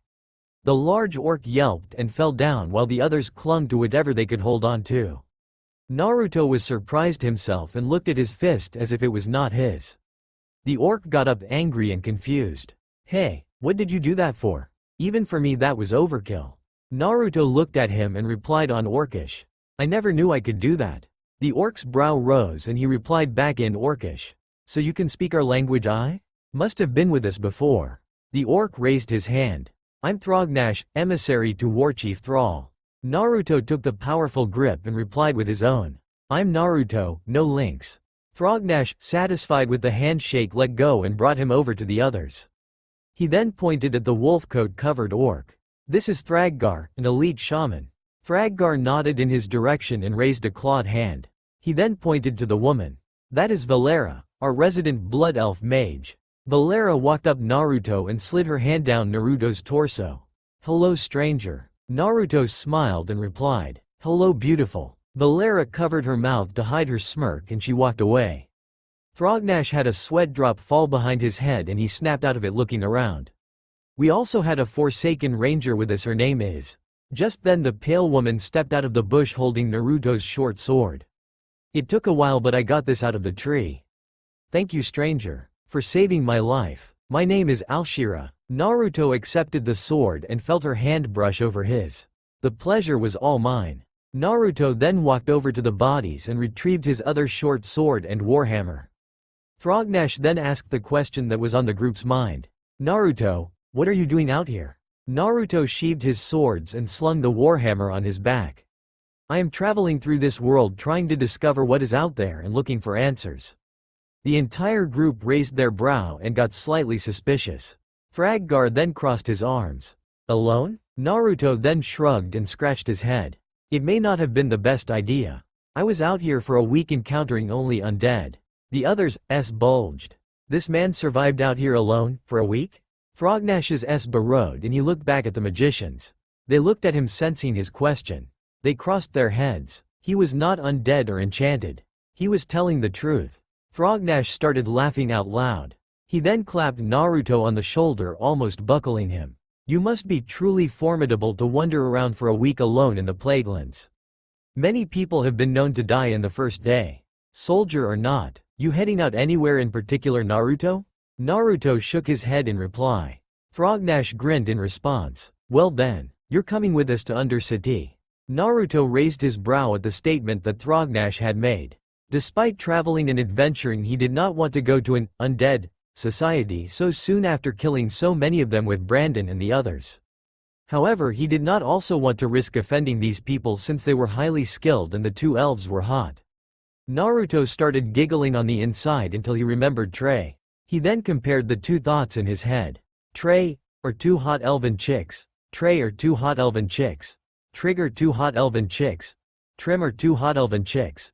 A scene then just popped into his head involving the white-haired man. Remember this, Naruto, it may save you some serious thinking in the future, which you aren't awfully renowned to do. My ideas for Icha weren't made from imaginations in my head. I have had many lovers giggle and continue to have them all over the place giggle. Remember, as long as you love that woman in that spot when it is just you two, it does not matter whether you have 100 or 1,000 different women somewhere else. A sweat drop appeared from behind Naruto's head as the image cleared. He then smiled. Alright Frognash, I will come with you to Undercity. Frognash grinned and slapped Naruto on the back, almost toppling him over. That's the way. But for now, let us camp here for tonight, we'll continue the journey tomorrow. As they camped, Alshira hunted in the woods, efficiently killing a deer. As the venison cooked over the fire, Naruto looked around. Frognash was cleaning his axe, while Thraggar was meditating near the fire. Valera was sending him looks, while Alshira sat far away, her face hidden behind the hood of her cloak. Naruto sent a wink back at Valera before looking towards Frognash. What are you people doing out here? Such a strange party to be heading towards Undercity. Frognash continued to clean his axe, but he answered Naruto. Me, Thraggar and Valera are holding message for Mistress Sylvanas in Undercity. Warchief Thrall wishes to reinstate their pact together as allies as well as to see what they are doing in the city. They have been quiet for a long time. Naruto nodded and looked at Alshira. What's her story? Frognash raised an, seeing Alshira for a second before returning to clean his axe. She was in Agramar at the time and she wanted to head back to her city. Since her skills are useful, as you have seen, we let her tag along. Naruto continued to stare at Alshira, who didn't move an inch, and getting bored he looked at the fire and the roasting venison. I'm hungry. After the meal, which Valera took little of and Alshira none at all, Naruto and Frognash agreed to be first watch, calling out the others later. They looked at the fire while the others slept, or seemed to sleep. Alshira disappeared up high in a tree close to the fire. Say Frognash, why were those fell beasts chasing you anyway? Frognash shook his head. I am not too sure. The Forsaken Ranger noticed them before we did and we proceeded to run, as you most likely have seen. It was getting dark and we did not want to fight the unknown number of fell beasts with our small group. We were caught out until you came and rescued us. If I was betting, then I would say they were the remnants of the Burning Legion crusade. The leftovers, I guess. We may never know. All I know is I want to get to Undercity as soon as possible. I am not one for surprises. Naruto nodded and the rest of their watch went out in silence, listening to the surroundings for any disturbances. Their watch ended, Frognash roused Valera and Thraggar for their portion of the watch. Naruto fell asleep as soon as his head hit the ground. That morning Naruto awoke groggy. It was the worst sleep he had in a while and all he could think about was the mysteries behind the fell beasts. He looked to the sky to find a strange sight. The sky was surrounded by black storm clouds and was streaked with red, black and purple. Naruto raised his brow in wonder and he looked to the others. Thraggar was chanting mystic words while Valera glared up at the sky. Frognash started sharpening his axe and Alshira was nowhere to be seen. I have never seen that kind of sky since the entire time I have been here. Does it mean anything to you? Thraggar muttered something incoherent. Naruto looked at him. Come again? Thraggar got up and looked to the sky. The last time the Sky Mother was purple and bruised, demons came into this world. Naruto's eyes widened and he looked to the sky again. Demons? Like the time Archimonde came through? Thraggar stood up and started sniffing the air. Yes, ever since that foul demon came into this world with the Burning Legion, the Sky Mother blackened and was bruised. He almost broke the world by devouring the Earth Tree, a major source of life on our planet, given to us as a gift from the gods." A loud howl was heard in the distance. Naruto drew both his short swords and Valera's burned fire. Thrognash rose from the ground, his axe gleaming, while Thraggar stared into the distance. A rustling in the bushes was heard and the group raised their weapons, fire appearing in Valera's hands while thunder crackled in Thraggar's. Alshira burst through the underbrush, grappling with a large fell beast. The others' widened in shock as Alshira continued to grapple with the thing. Her face was set in a snarl as she held onto the beast's jaws, stopping them from reaching her neck. Naruto was about to intervene when Alshira got both her feet underneath it and kicked as hard as she could. The fell beast yelped and fell, scrambling to get upright. Before it could, Alshira grabbed a long-bladed knife from her belt, hurling it into the things. Imagine Aragorn's cool elf knife. Naruto stood there stock still, his still bulging from the scene that just occurred. Thrognar just grunted, "Nicely done." Alshira didn't reply back but just got her knife from the beast, cleaning it on its underbelly, before sheathing it in her belt. Demons out in a clearing 3 miles from here. There is a large gate allowing them to get through onto this plane. A dreadlord is going over the ritual. Thrognar growled in anger. "I thought Sylvanas wiped out the remaining dreadlords during her uprising against Arthas?" At this, Alshira shrugged. "Apparently not. And by the way, Orc, the demons block the path to the capital. We will have to fight through them to reach it." Thrognar swore loudly. "Is it possible?" Alshira shook her head. "Too many, even for him." Alshira nodded towards Naruto, who looked up in surprise. "Exactly how many?" Yet again Alshira shrugged. "Did not have the time to count before the fell hound found me. I ran around trying to see how many, but it was just one. So I lead it back here and killed it." Thrognar swore again, even louder. "Are you truly a fool elf? Demons work in a hive mind. Where one is, all know is one." Naruto grew wide-eyed at this and started looking around. "Impressive, Orc. I never knew that you stupid things had enough intelligence to glean that information." Just then the dreadlord appeared, spinning into view.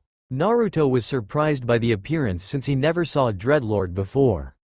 It was gigantic and basically lived up to its name as a demon, since it certainly looked like one.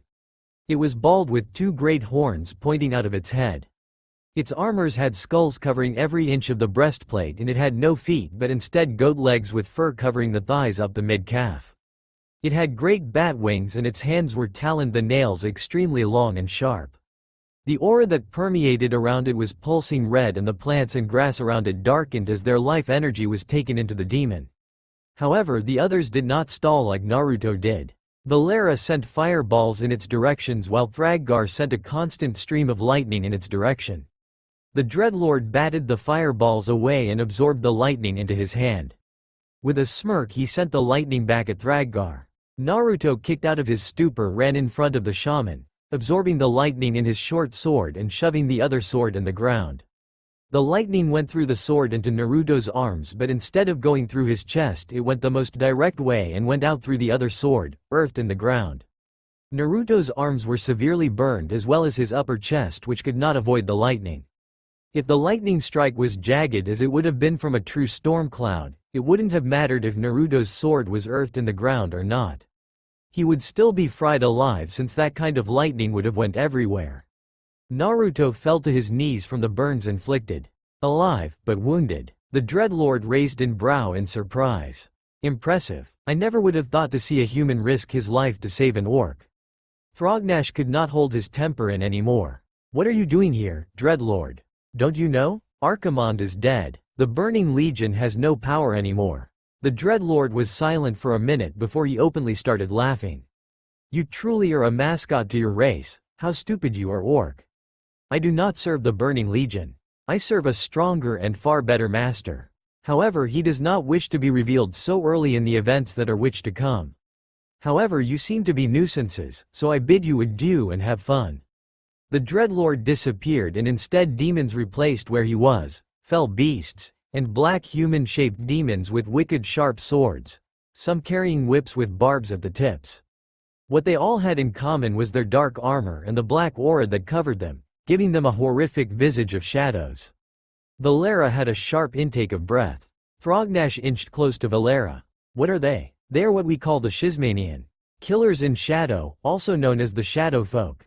They have the ability to teleport short distances and can meld into the shadows around them. They are one of the most fell and horrific demons there are. Only told in our darkest legends. Fraggar and Alshira moved in close to the others surrounding Naruto in his indisposed state.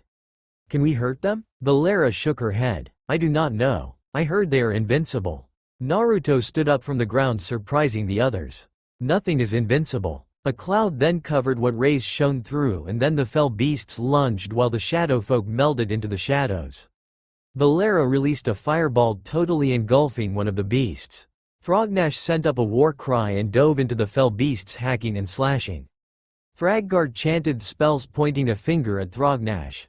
3 balls of lightning appeared around the orc, protecting him by electrifying any beasts that got too close and indeed electrifying anything that he hit.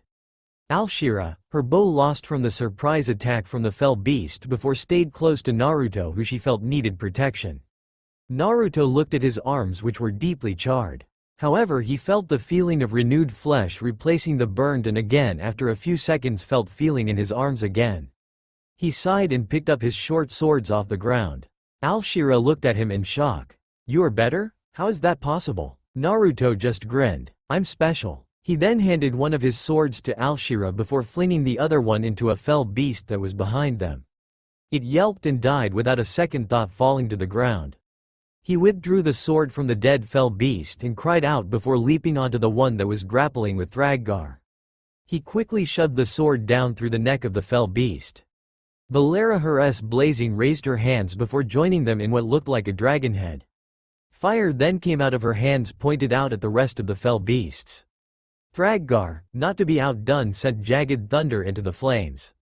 After the fire stopped, it could be seen that all the beasts were burned to a crisp and thankfully dead.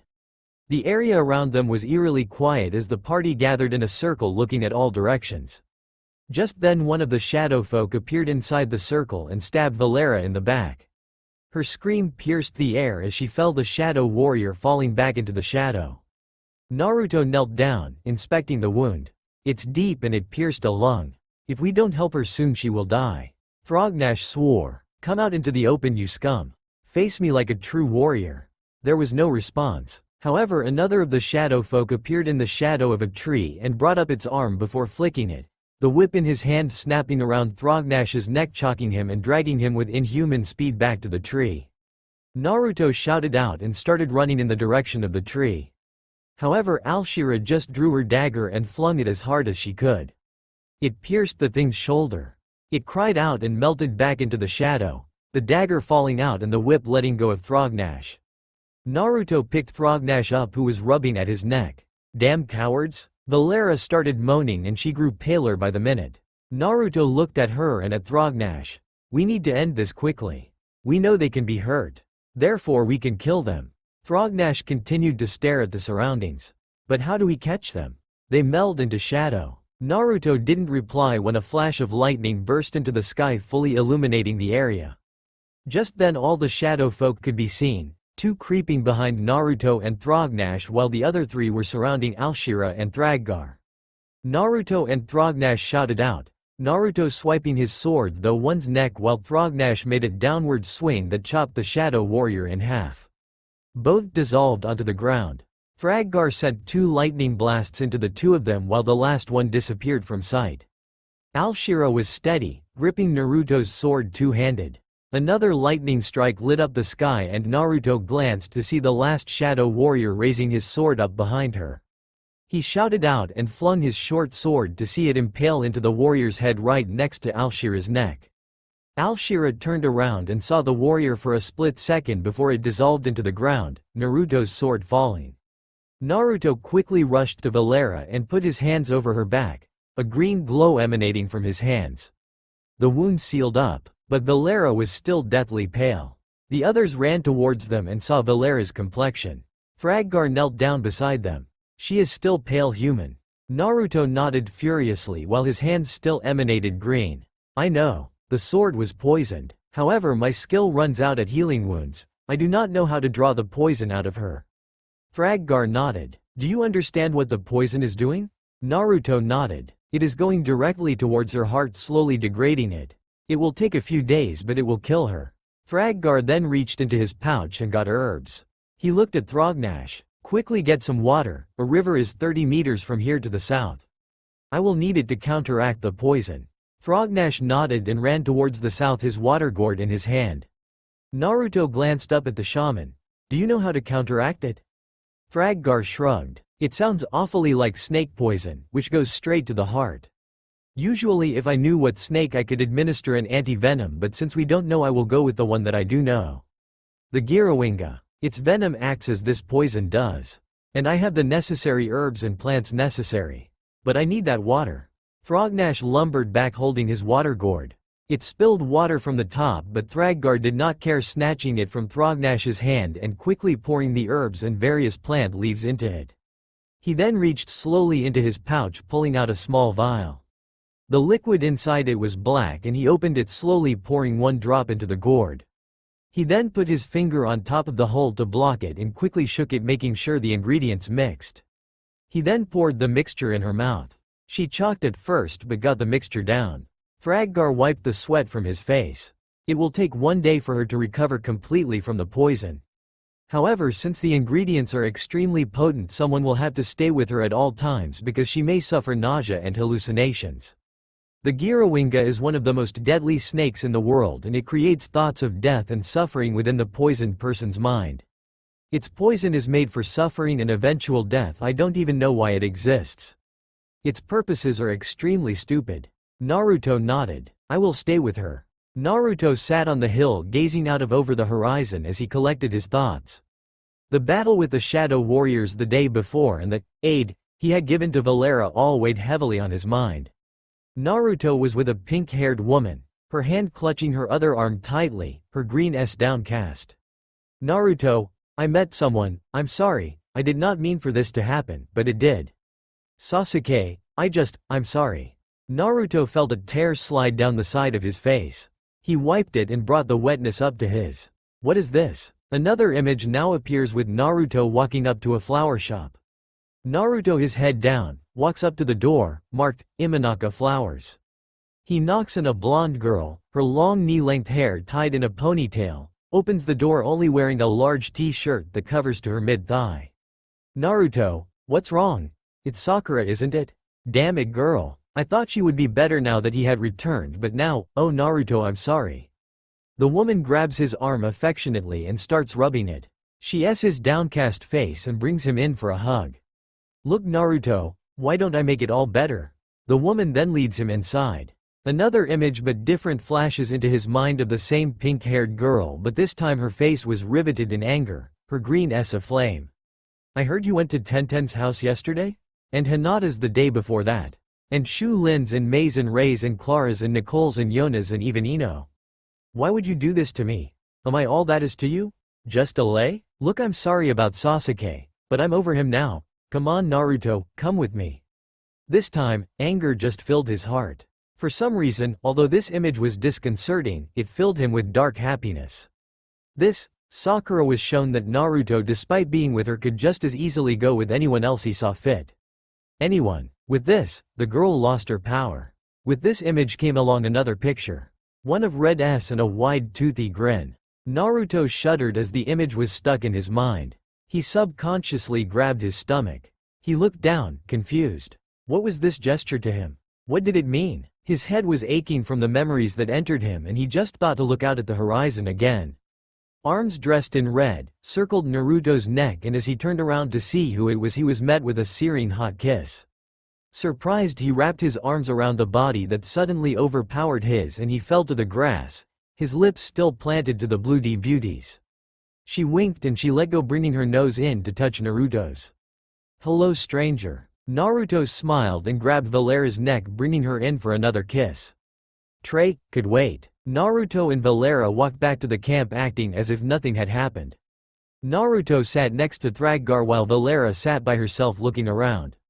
Where is Alshira? Thraggar, who was meditating, opened his S. She went with Thraganar to find some meat. The screaming that happened last night confused him and had offered Alshira aid to hunt since he couldn't get any sleep.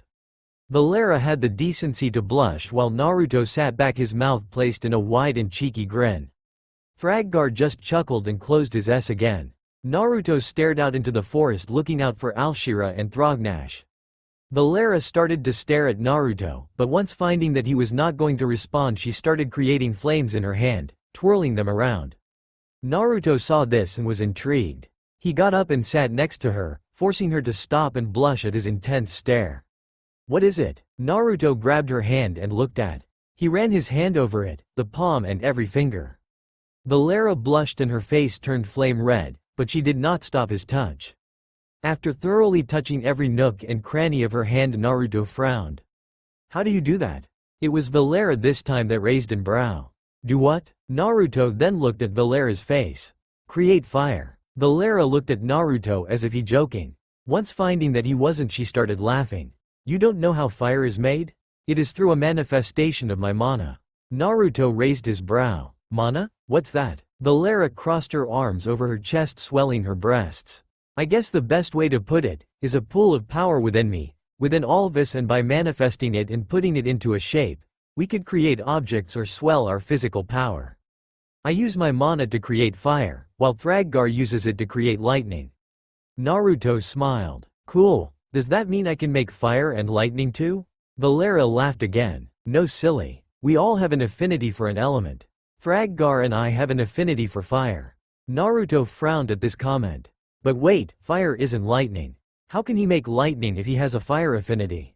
Valera smiled. Fire is the first step before lightning. You see, in terms of raw power they are the same, but fire is unrelenting and fierce, going everywhere and filling everything. Lightning is more refined and precise. If I focus I can create lightning, but it is more useful to a shaman than to a mage. Or at least I feel it does for me. Naruto nodded. How can I find out the affinity I have? Valera, already sensing this question, reached down her dress and brought out a piece of brown paper. This is an affinity paper. It is a fairly simple spell that the mages of Dalaran created to see the initiate's affinity. All you have to do is pour mana into it and the affinity will show on the paper. Naruto nodded as he received the paper, then he frowned. How do I access mana? Valera's sweat dropped and then laughed again. You don't know how? Oh, of course. She then looked Naruto in the eyes and grabbed the sides of his head. Focus deep within yourself. You will feel a power there that may seem untapped. A pool of power that you have not used. Feel it and bring it towards the palm of your hand and push it into the paper.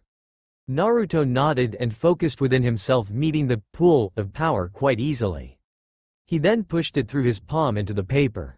Thraggar looked on, interested to see if what affinity, if any at all, Naruto had. He and Valera were in for quite a surprise. Not only did the paper get cut, sliced in half, but it also crumbled into dust and blown up in a flame. Valera was completely surprised, and so was Thraggar. This is amazing. I have never heard of anyone who had an affinity to 3 different elements before. Naruto, what are you? An scene then emerged from his mind, this time of an old man wearing a wide-rimmed hat with red lettering at the center. He felt immediate sadness and warmth at the sight of him. Listen, Naruto. You may not understand this, but I feel I should tell you before something happens to me or you. You have now become a $dollar hash, and you will already feel the wind capabilities within you. But your mother, she was of the Whirlpool clan, and they were magnificent artists who were able to manipulate fire and earth to their will. They could mold them into shapes and objects that you would not believe. Just remember this. The scene blacked out and he could not remember anymore. Valera and Thraggar, seeing him blank out, looked at each other with concern. Naruto, are you okay?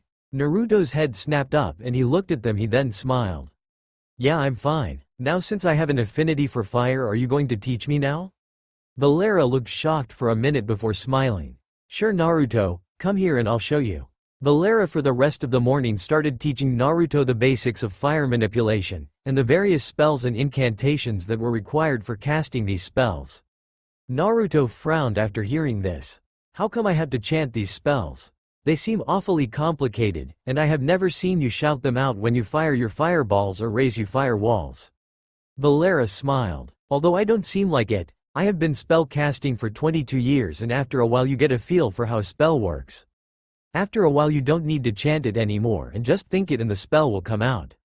Naruto nodded, interested by this idea of not chanting spells, so he listened intently on what spells he needed to know. Valera showed him the most basic fire spells, creating a ball of flame on a finger. Naruto tired this and failed miserably, putting too much power into the thought and lighting his whole hand on fire.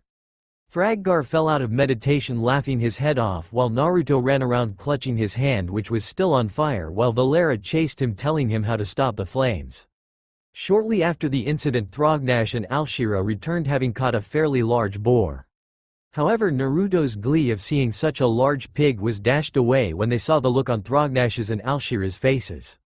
The demons are still blocking the path. The portal has stopped bringing in more of them, but they are still in the small clearing, blocking our path. I'm sorry guys, but we can't move forward and we can't go back, so we have to just stay here until they leave. Naruto and the others nodded their heads solemnly. They had no choice. They needed to get to Undercity as fast as possible, and doubling back around the demons would take months. Every morning Thrognash and Alshira would scout the woods looking for food and scouting the demons, while Valera continued to teach Naruto flame spells and showing him how to manipulate them. Fraggar, although a lightning adept, also taught Naruto shaman meditation techniques that would focus his inner essence and be able to manipulate it easier for his purposes. After 5 days of continued meditation and spell casting, Naruto had basic flame techniques down, such as creating fireballs and flame walls. He was even able to manipulate fire in its basic raw form, where he could spout it out of his hands like a flamethrower. But it was fast, too fast. What would take several years of beginner training to learn these techniques, Naruto did it in 5 days. Something was up. Valera and Thraggar sat Naruto down and asked him their inquiries. How can you manipulate fire so easily? What are you hiding from us? At this, Naruto just shrugged. I'm sorry guys, what can I say? It feels as if I'm relearning these techniques, instead of just learning them for the first time. Although I have forgotten my past life, it seems my body has not. Valera and Thraggar nodded, since they heard of Naruto's amnesia and his time in the void, but it still brought the question. Who was Naruto in his past life? What could have caused him to be stranded in the void for such a long time so as to lose his memories? Who is Naruto? Fraggar and Alshira came back bearing good news. The demons moved on and the clearing was clear. It seemed as if the demons knocked down the gateway and now all that was in its place was rubble. The others nodded and packed up their gear and moved on past the clearing as quickly as possible before continuing on the road. Still in the forest, they came upon a crossroad, one heading to Stratholm and the other heading to the capital. But in the middle where the signposts were, there stood a man, wearing shambles of a white robe, and he was sitting there meditating. The group was wary of the man because he was apparently alone on such a dangerous road. Valera examined him closely and gasped. Naruto, who was next to her, leaned in. Do you know who he is? Valera nodded. He is a Dalaran sorcerer. I had to look a bit closer to see his robes, but they are blue and white and they have the Dalaran marker. We must be wary. The remaining Dalaran mages are now rebels. We do not know what they will do. Thrognash, who also heard Valera, walked up to the man. Good morrow, mage. May I ask what you do on such a perilous road? The mage looked up, and although not noticeable at first, it was now visible that he was quite old. Good morning, orc. I was just here waiting for travelers. The others raised an brow at this. Thrognash crossed his large arms over his chest. Oh, and why is that? The mage then smiled. Well, to turn into my undead army, of course. The mage then raised his arm and a green light encased his hand. Thrognash, sensing danger, quickly grabbed his axe and was about to smash it over the mage's head when the same green light encased him and raised him in the air. The axe was flung away and Thrognash continued to float, his S rolled into the back of his head. The others cried out and Naruto unsheathed both his swords. Alshira started firing arrows at a rapid pace and Valera casted fireballs. Fraggar was chanting under his breath while lightning crackled around his hands. The mage was extremely fast despite his old age, dodging the arrows and fireballs with ease. He cackled as he raised both his arms and green lightning spewed from them and into the ground. After a rumble, clawed hands started to punch through the ground and came forth partially decaying men and women, all armed to the teeth with swords, hammers and spears, all wearing rusted or rotting armor. Fraggar completed his spell and pointed his fingers at the zombies. From his fingers chain lightning spewed, hitting every one of the zombies, conducting and magnifying due to their weapons and armor. However, after they stopped shaking from the electricity, they just looked at the group. They then raised their weapons and shouted out, running towards the group. The mage just cackled loudly. How do you think lightning will affect the already dead? It is hilarious. Fraggar stood there in shock, and as one of the zombies, heavily armored with a long sword and shield, was about to slice him, Naruto barreled him away, blocking the strike. He then brought his second sword in for the kill, to be surprised to see it blocked expertly by the shield. Naruto jumped back in time, avoid the shield that almost knocked him from his feet. Valera and Alshira were having a hard time as the zombies expertly blocked the arrows from entering their bodies with shields and arm guards, and the flames were batted away by group shielding. Everyone's eyes widened in shock at the organization of the zombies. They almost seemed like an elite fighting group rather than just mindless zombies. The mage just cackled gleefully. You see, although I took their minds away, I tapped into their subconscious to retain their fighting skills. They seem expert because they are expert. I mean, who else except for the strong and cunning enter the plague lands willingly? Naruto just narrowed his S. The zombie who almost killed Thraggar must have been extremely skilled to have blocked his second sword with the shield, especially since he was going for a belly thrust. Belly thrusts when your right arm is occupied is a sure-fire move with an 88% chance of killing the foe. But it seemed that this zombie knew that too. The zombie then rushed in with his sword raised. Naruto dodged the slash and responded with a riposte with his left sword that was blocked by the zombie with his shield. But what the zombie didn't see was the secondary attack, where Naruto brought down his right sword on top of the blocked strike, which dug the blade deep into the zombie's head. The sword got stuck, so Naruto had no choice but to let go. As the zombie fell, Naruto looked around to see that he was surrounded by zombies. All had their shields raised and they were moving in slowly around, going in for the kill. Naruto glared as he saw the zombies closing all around him. They all had their various weapons up and ready as they slowly closed in. Shields were held low and tightly packed, leaving no exit or easy hole to stab. Naruto lowered his body, his legs spreading out low beneath him as he brought his swords out to either side of him, pointing them at both directions. Images then entered his mind. Naruto was surrounded by armed men encircling him. He was only wearing a pair of shorts, and two wicked short swords were positioned either side of him. An old man was outside the circle, his arms crossed. He was wearing a crimson robe and his slim white beard hung over his arms. Remember, Naruto, whenever you are surrounded and closely packed in, there are two methods any asterisk and $$ can do.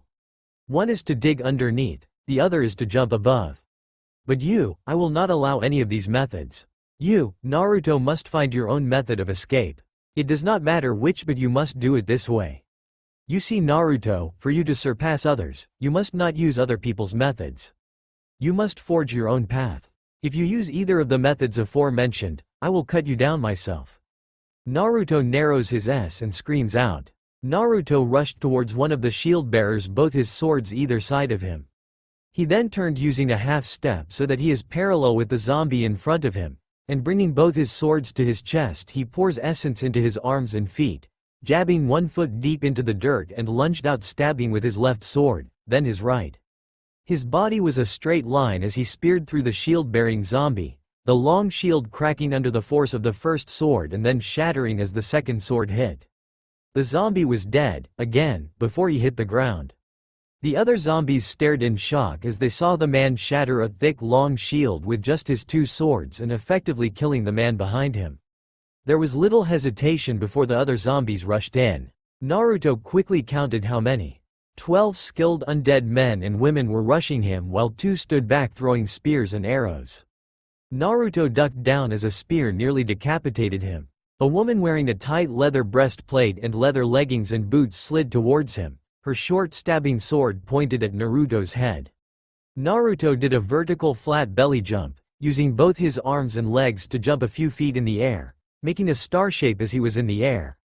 The woman slid neatly beneath him, her sword coming up to try and slice him in the air. Naruto deftly blocked it and fell to the ground, landing heavily on his shoulder. He quickly crawled away as several swords and spears struck the ground where he previously was. He continually spun out of the way as various arrows, spears and knives struck the ground. He blocked a few with his short swords as he stood up. He narrowed his S. All these people were extremely skilled. Despite being undead, what the mage said was true. All these people were skilled almost to be masters. The same leather breast-plated women ran in with a man wearing similar clothing, except he carried a sickle attached to a long chain and weight. He spun the chain and flicked out the weight towards Naruto's head. Naruto swung his head to the side, narrowly missing the heavy weight when the woman repeated her slide move. Naruto jumped to see the man's foot 2 feet from his head. Time seemed to slow as Naruto used his foot to tap the woman and hence turning 90 degrees to narrowly dodge the man's flying kick. On his way down, Naruto swung, flicking his sword to see it savagely cut into the man's head, causing him to tumble and lay still. Naruto got up from his fallen state to see what seemed like 2 hooks appearing above his shoulders to digging deep into his upper chest, dragging him down. Naruto looked up to see 4 different sets of swords striking towards him. Thraggar had the battle lust in his S, and with Thraggar's bloodlust amplification he felt bigger than men. In fact, he was bigger than men. A plate-armored man with a sword and kite shield ran towards Thraggar, his sword raised high. Thraggar roared and swung his axe in a low upper swipe that all but tore the man from his feet. A deep gash in his armor and his shield cracked and broken. The man shook his head and got back to his feet, his left arm all but useless and his sword hanging low. Thraggar swung his axe and all but decapitated him. His sword batted to the side as he did. He then felt a sharp pain in his shoulder to see an arrow jutting out from it. He looked out to see a bowman on the hill. He shouted out another war cry and started running towards him. The archer was fast, his arrows flashing through the sky continuously and rapid. Thraggar blocked most of them with his axe and batted across anyone stupid enough to stand in the way of his charge. An arrow entered his helmet and ripped it from his head. Thraggar's full shock of long black hair swung out, and with a roar he threw his axe with both his powerful arms that literally split the archer in half. Thraggar leered around to catch the handle of a long-handled double-handed axe that struck his head. He kicked the man away, forcing him to let go of the weapon. Thraggar looked at it, admiring its size and length. A woman bearing 2 daggers ran at him, but Thraggar thugged his foot into the ground and swung the axe two-handed with all of his might. It hit the woman in the air and threw her a good 4 meters. She lay there bloodied and still, and Thraggar started to like the long-handled axe even more. He swung around to see if there were any more enemies he could maul. Valera had to admit, she was having so much fun. The adrenaline rushed through her veins as she conjured up her fire spells to cast them into the oncoming undead. The runes that were once hidden underneath her arms were glowing with energy as she poured her will and strength into her attacks. A man came from her side and she pointed her finger at him, a popping sound coming out, and he turned into a sheep. She then raised her arms and the sheep was engulfed in flames, turning him into a shish kebab. She then raised herself into the air, floating 4 meters above the ground. She then put her hands together and her hair flared behind her as a flame dragon erupted from her fingers, engulfing the men and women that were rushing towards her. The dragon roared as it glided above the grass, turning everything it touched to flame. It swung around a man and he turned to ash. It then rose into the air and exploded in a flare of light. She then landed lightly on her feet, smirking as she did so. She started looking around looking for Naruto when she saw him. A man who just stood amidst the flames, his long tattered cloak swinging behind him, a wicked long sword planted in the ground, his hand resting on the hilt. Valera narrowed her eyes to see that he was wearing gleaming silver armor, adorned with skulls and screaming faces. His hair was pure white and his eyes glared frost blue as he stood there glaring at her. Valera laughed and clapped her hands. Another one to kill. She then pointed her hands at him to see him shimmer and disappear. Valera then felt a sharp piercing pain in her stomach. She looked up to see sapphire blue eyes gleaming with frost. Alshira thought, how annoying. She stood on top of a tree firing arrows into the men and women that dared to travel close enough. She whispered as she fired a shot to see the man it hit, screaming out as the place where the arrow hit started turning black and melting off while the black continuously spread. She smirked in relish and started hitting other men and women with her arrows. A man jumped up from the ground to land right in front of her. She got an arrow and shoved it into the man's throat, then ripped it out and slung it to her bow and fired it at the man directly behind him. The man who had his throat struck chocked and fell off the tree, a thud and crack as his head landed first, effectively breaking, and he lay still. Due to the delay, more and more landed on the branch, hence more weight, and the tree branch broke. The men tumbled down the branches while Alshira effortlessly leapt from branch and branch, the momentum causing her to continue down. As she landed, she swung her bow, whiplashing the undead man in front of her, causing him to turn 180 degrees. She then dropped her bow and unsheathed her dagger, jumping and tumbling, slashing various key points into the men and women around her, either effectively hamstringing or killing them. After what seemed like seconds, she stood up, the dead bodies of the attacking undead all around her. She looked around, checking to see if all of the undead were dead. As this pun entered her mind, she frowned. How annoying. Fraggar looked at the others from where he sat meditating. Despite the fighting, he was at peace. His mind had entered the inner workings of his body, and as his mind was at peace, his mind was. A swishing sound was heard and he turned his head, the arrow missing by a mere centimeters. He scoffed. Amateurs. He stood up in one moment and he opened his eyes to see the few remaining undead surrounding him, circling him warily. He raised an brow at this. I do not know why you even bother. He raised his hands to the sky and started chanting. As that happened, storm clouds gathered and pelting rain fell over the entire area, drenching all that was in the fight. Thunder roared across the sky as lightning lit up the area. Fraggar then pointed his fingers at the surrounding undead.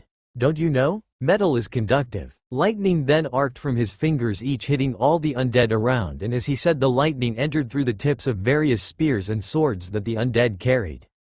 They all jiggled as the lightning coursed through their body, some igniting hair and clothing. They all fell down in a jittering mass until falling still, some still having fingers twitch. Another arrow flew by Thraggar's head and he glared this time at the hidden archer in the trees. He snapped his fingers and lightning shot down from the clouds, igniting the tree that the archer was in. The undead fell down moments later, jiggling. Thraggar scoffed again. Amateurs. Valera looked down to see a ruined and jagged blade sticking out of her abdomen. She coughed up a wad of blood and she saw it slide out of her. The pain from the retraction was horrible, and once it was completely out, she fell down, a pool of blood leaking out swiftly. She felt a dark haze cover the edge of her vision until it finally covered her sight. Naruto pulled his blade out of the last undead man before seeing a sight that chilled him to his bones. A heavily armored man was standing over Valera, her body lying in a pool of blood. It couldn't be. Naruto poured essence into his legs and zipped over to her body. Valera's body was as still as a statue and as cold as ice. Naruto felt a darkness grow within him. His eyes flashed red and he stood up, looking at the warrior. What have you done? A red haze started to flow around Naruto and he felt a deep pain growing within him. It was terrible. It hurt, but the thought of losing Valera hurt even more. A scene entered his mind. A blonde man was looking over the bodies of thousands, all lying in a heap across a battlefield. Arrows and various shuriken and kunai were strewn about, as well as large impact craters scattered across the field. A short red-haired man came up to him, a large gourd strapped to his back. Naruto, this is not your fault. They came here knowing they might die. The blonde man lowered his head and teardrops fell to the ground. I know $%$. But they did not have to die. I could have saved them all, but I was too weak, too cowardly. Naruto then turned around and started walking away from the battlefield. The red-haired man turned around in alarm. Where are you going? Naruto stopped and bowed his head again. I'm going away, to a place where I won't be able to hurt anyone. A place where no one will have to die for me. I'm sorry $%$. But I just can't take it anymore. The red D-man narrowed his S dangerously. This was not your fault, Naruto. How dare you think it is so? They came here to aid you, to help you save the world. How dare you regard their memory by running away? What happened to the Naruto that had won over 1,000 battles? What happened to the Naruto who had single-handedly learned to master seals and acquired sacred fire taijutsu? Who had rebuilt and made $$ into what it is today? I do not see that man in front of me today, Naruto. All I see is a man who is running away. Don't be that man, Naruto. The blonde man looked back with sorrow. I'm sorry, Gaara, I'm just not strong enough anymore. If I cannot protect all that I love, Jiraiya, Tsunade, Lee, Hinata, I don't feel I can live. The blonde man turned and started to walk off into the distance. Naruto had what felt like ice clove into his chest as he remembered. This was who he was, a coward, and now he had let another one of his precious people die. Not anymore. Naruto raised his sword and pointed it at the man. You will die here. And I will make sure you will die painfully. The man laughed. It was heady and full, a man who knew joy. My name is Michaelis Hellstreak. But most know me as Michael. You will give me a good fight. Michael then disappeared, and it was only through Naruto's long experience that he was able to block a strike that almost took his head clean off. Naruto narrowed his S and responded with a riposte, but it was easily blocked by Michael. The two then went into a flurry of movement that reached peaks of unbelievable speed. The two blocked and weaved like the gods of old as sparks shone from the blades of their swords. Both of them were equal. Both had the same speed and strength that made them lords of battle. The two split apart gracefully as they reevaluated their opponent. Michael laughed. I have never had a fight this good since the time of the Alliance and Horde battles. You are skilled, so let us raise it up a notch. Michael then lifted his blade up into the air. The air became suddenly ice cold as the atmosphere became chilled. Michael's ruined blade turned blue as icy tendrils emanated from it. Naruto's S narrowed as he lowered his body, making as much of a small target as possible. Michael smiled and vanished into thin air to appear in front of Naruto. Naruto, expecting such a move, already had his sword in the air to parry a neck thrust. Michael responded with a reverse swipe that almost took Naruto's head clean off. Naruto ducked under and rolled, making a swipe at Michael's legs. Michael vanished and appeared above Naruto, going down for a gravity-induced swipe. Naruto rolled out of the way just as Michael's blade dug into the ground. The full effects of the now blue blade came full effect. The ground around the blade turned to ice and spread out about a meter radius. Michael pulled his blade out of the ground and smiled at Naruto's shocked look. I see you find Dagger's skill, shivering, everything it touches turns to ice, even metal. Naruto's S widened as he looked at his swords. Indeed, there was a shine on them that did not belong to metal. Michael appeared in front of him and swiped down at Naruto with an overhanging thrust. Naruto crossed his blades so that both would block the oncoming strike. The block was useless as Dagger smashed right through both swords, shattering them and making a deep cut in Naruto's armor. Naruto jumped away and landed in a crouch. He looked at the handles of his swords in dismay. They were a special gift. He then felt a shiver of cold and he looked down to see ice spreading through his armor. Naruto cried out and quickly pulled off the armor. The ice spread across the armor like wildfire and encased the armor. Naruto's hands were affected as well, and there was an immense stiffness in them. Michael laughed again as he saw Naruto's predicament. What say you now, human? That's all for now. If you enjoy, then please like, share and do comments.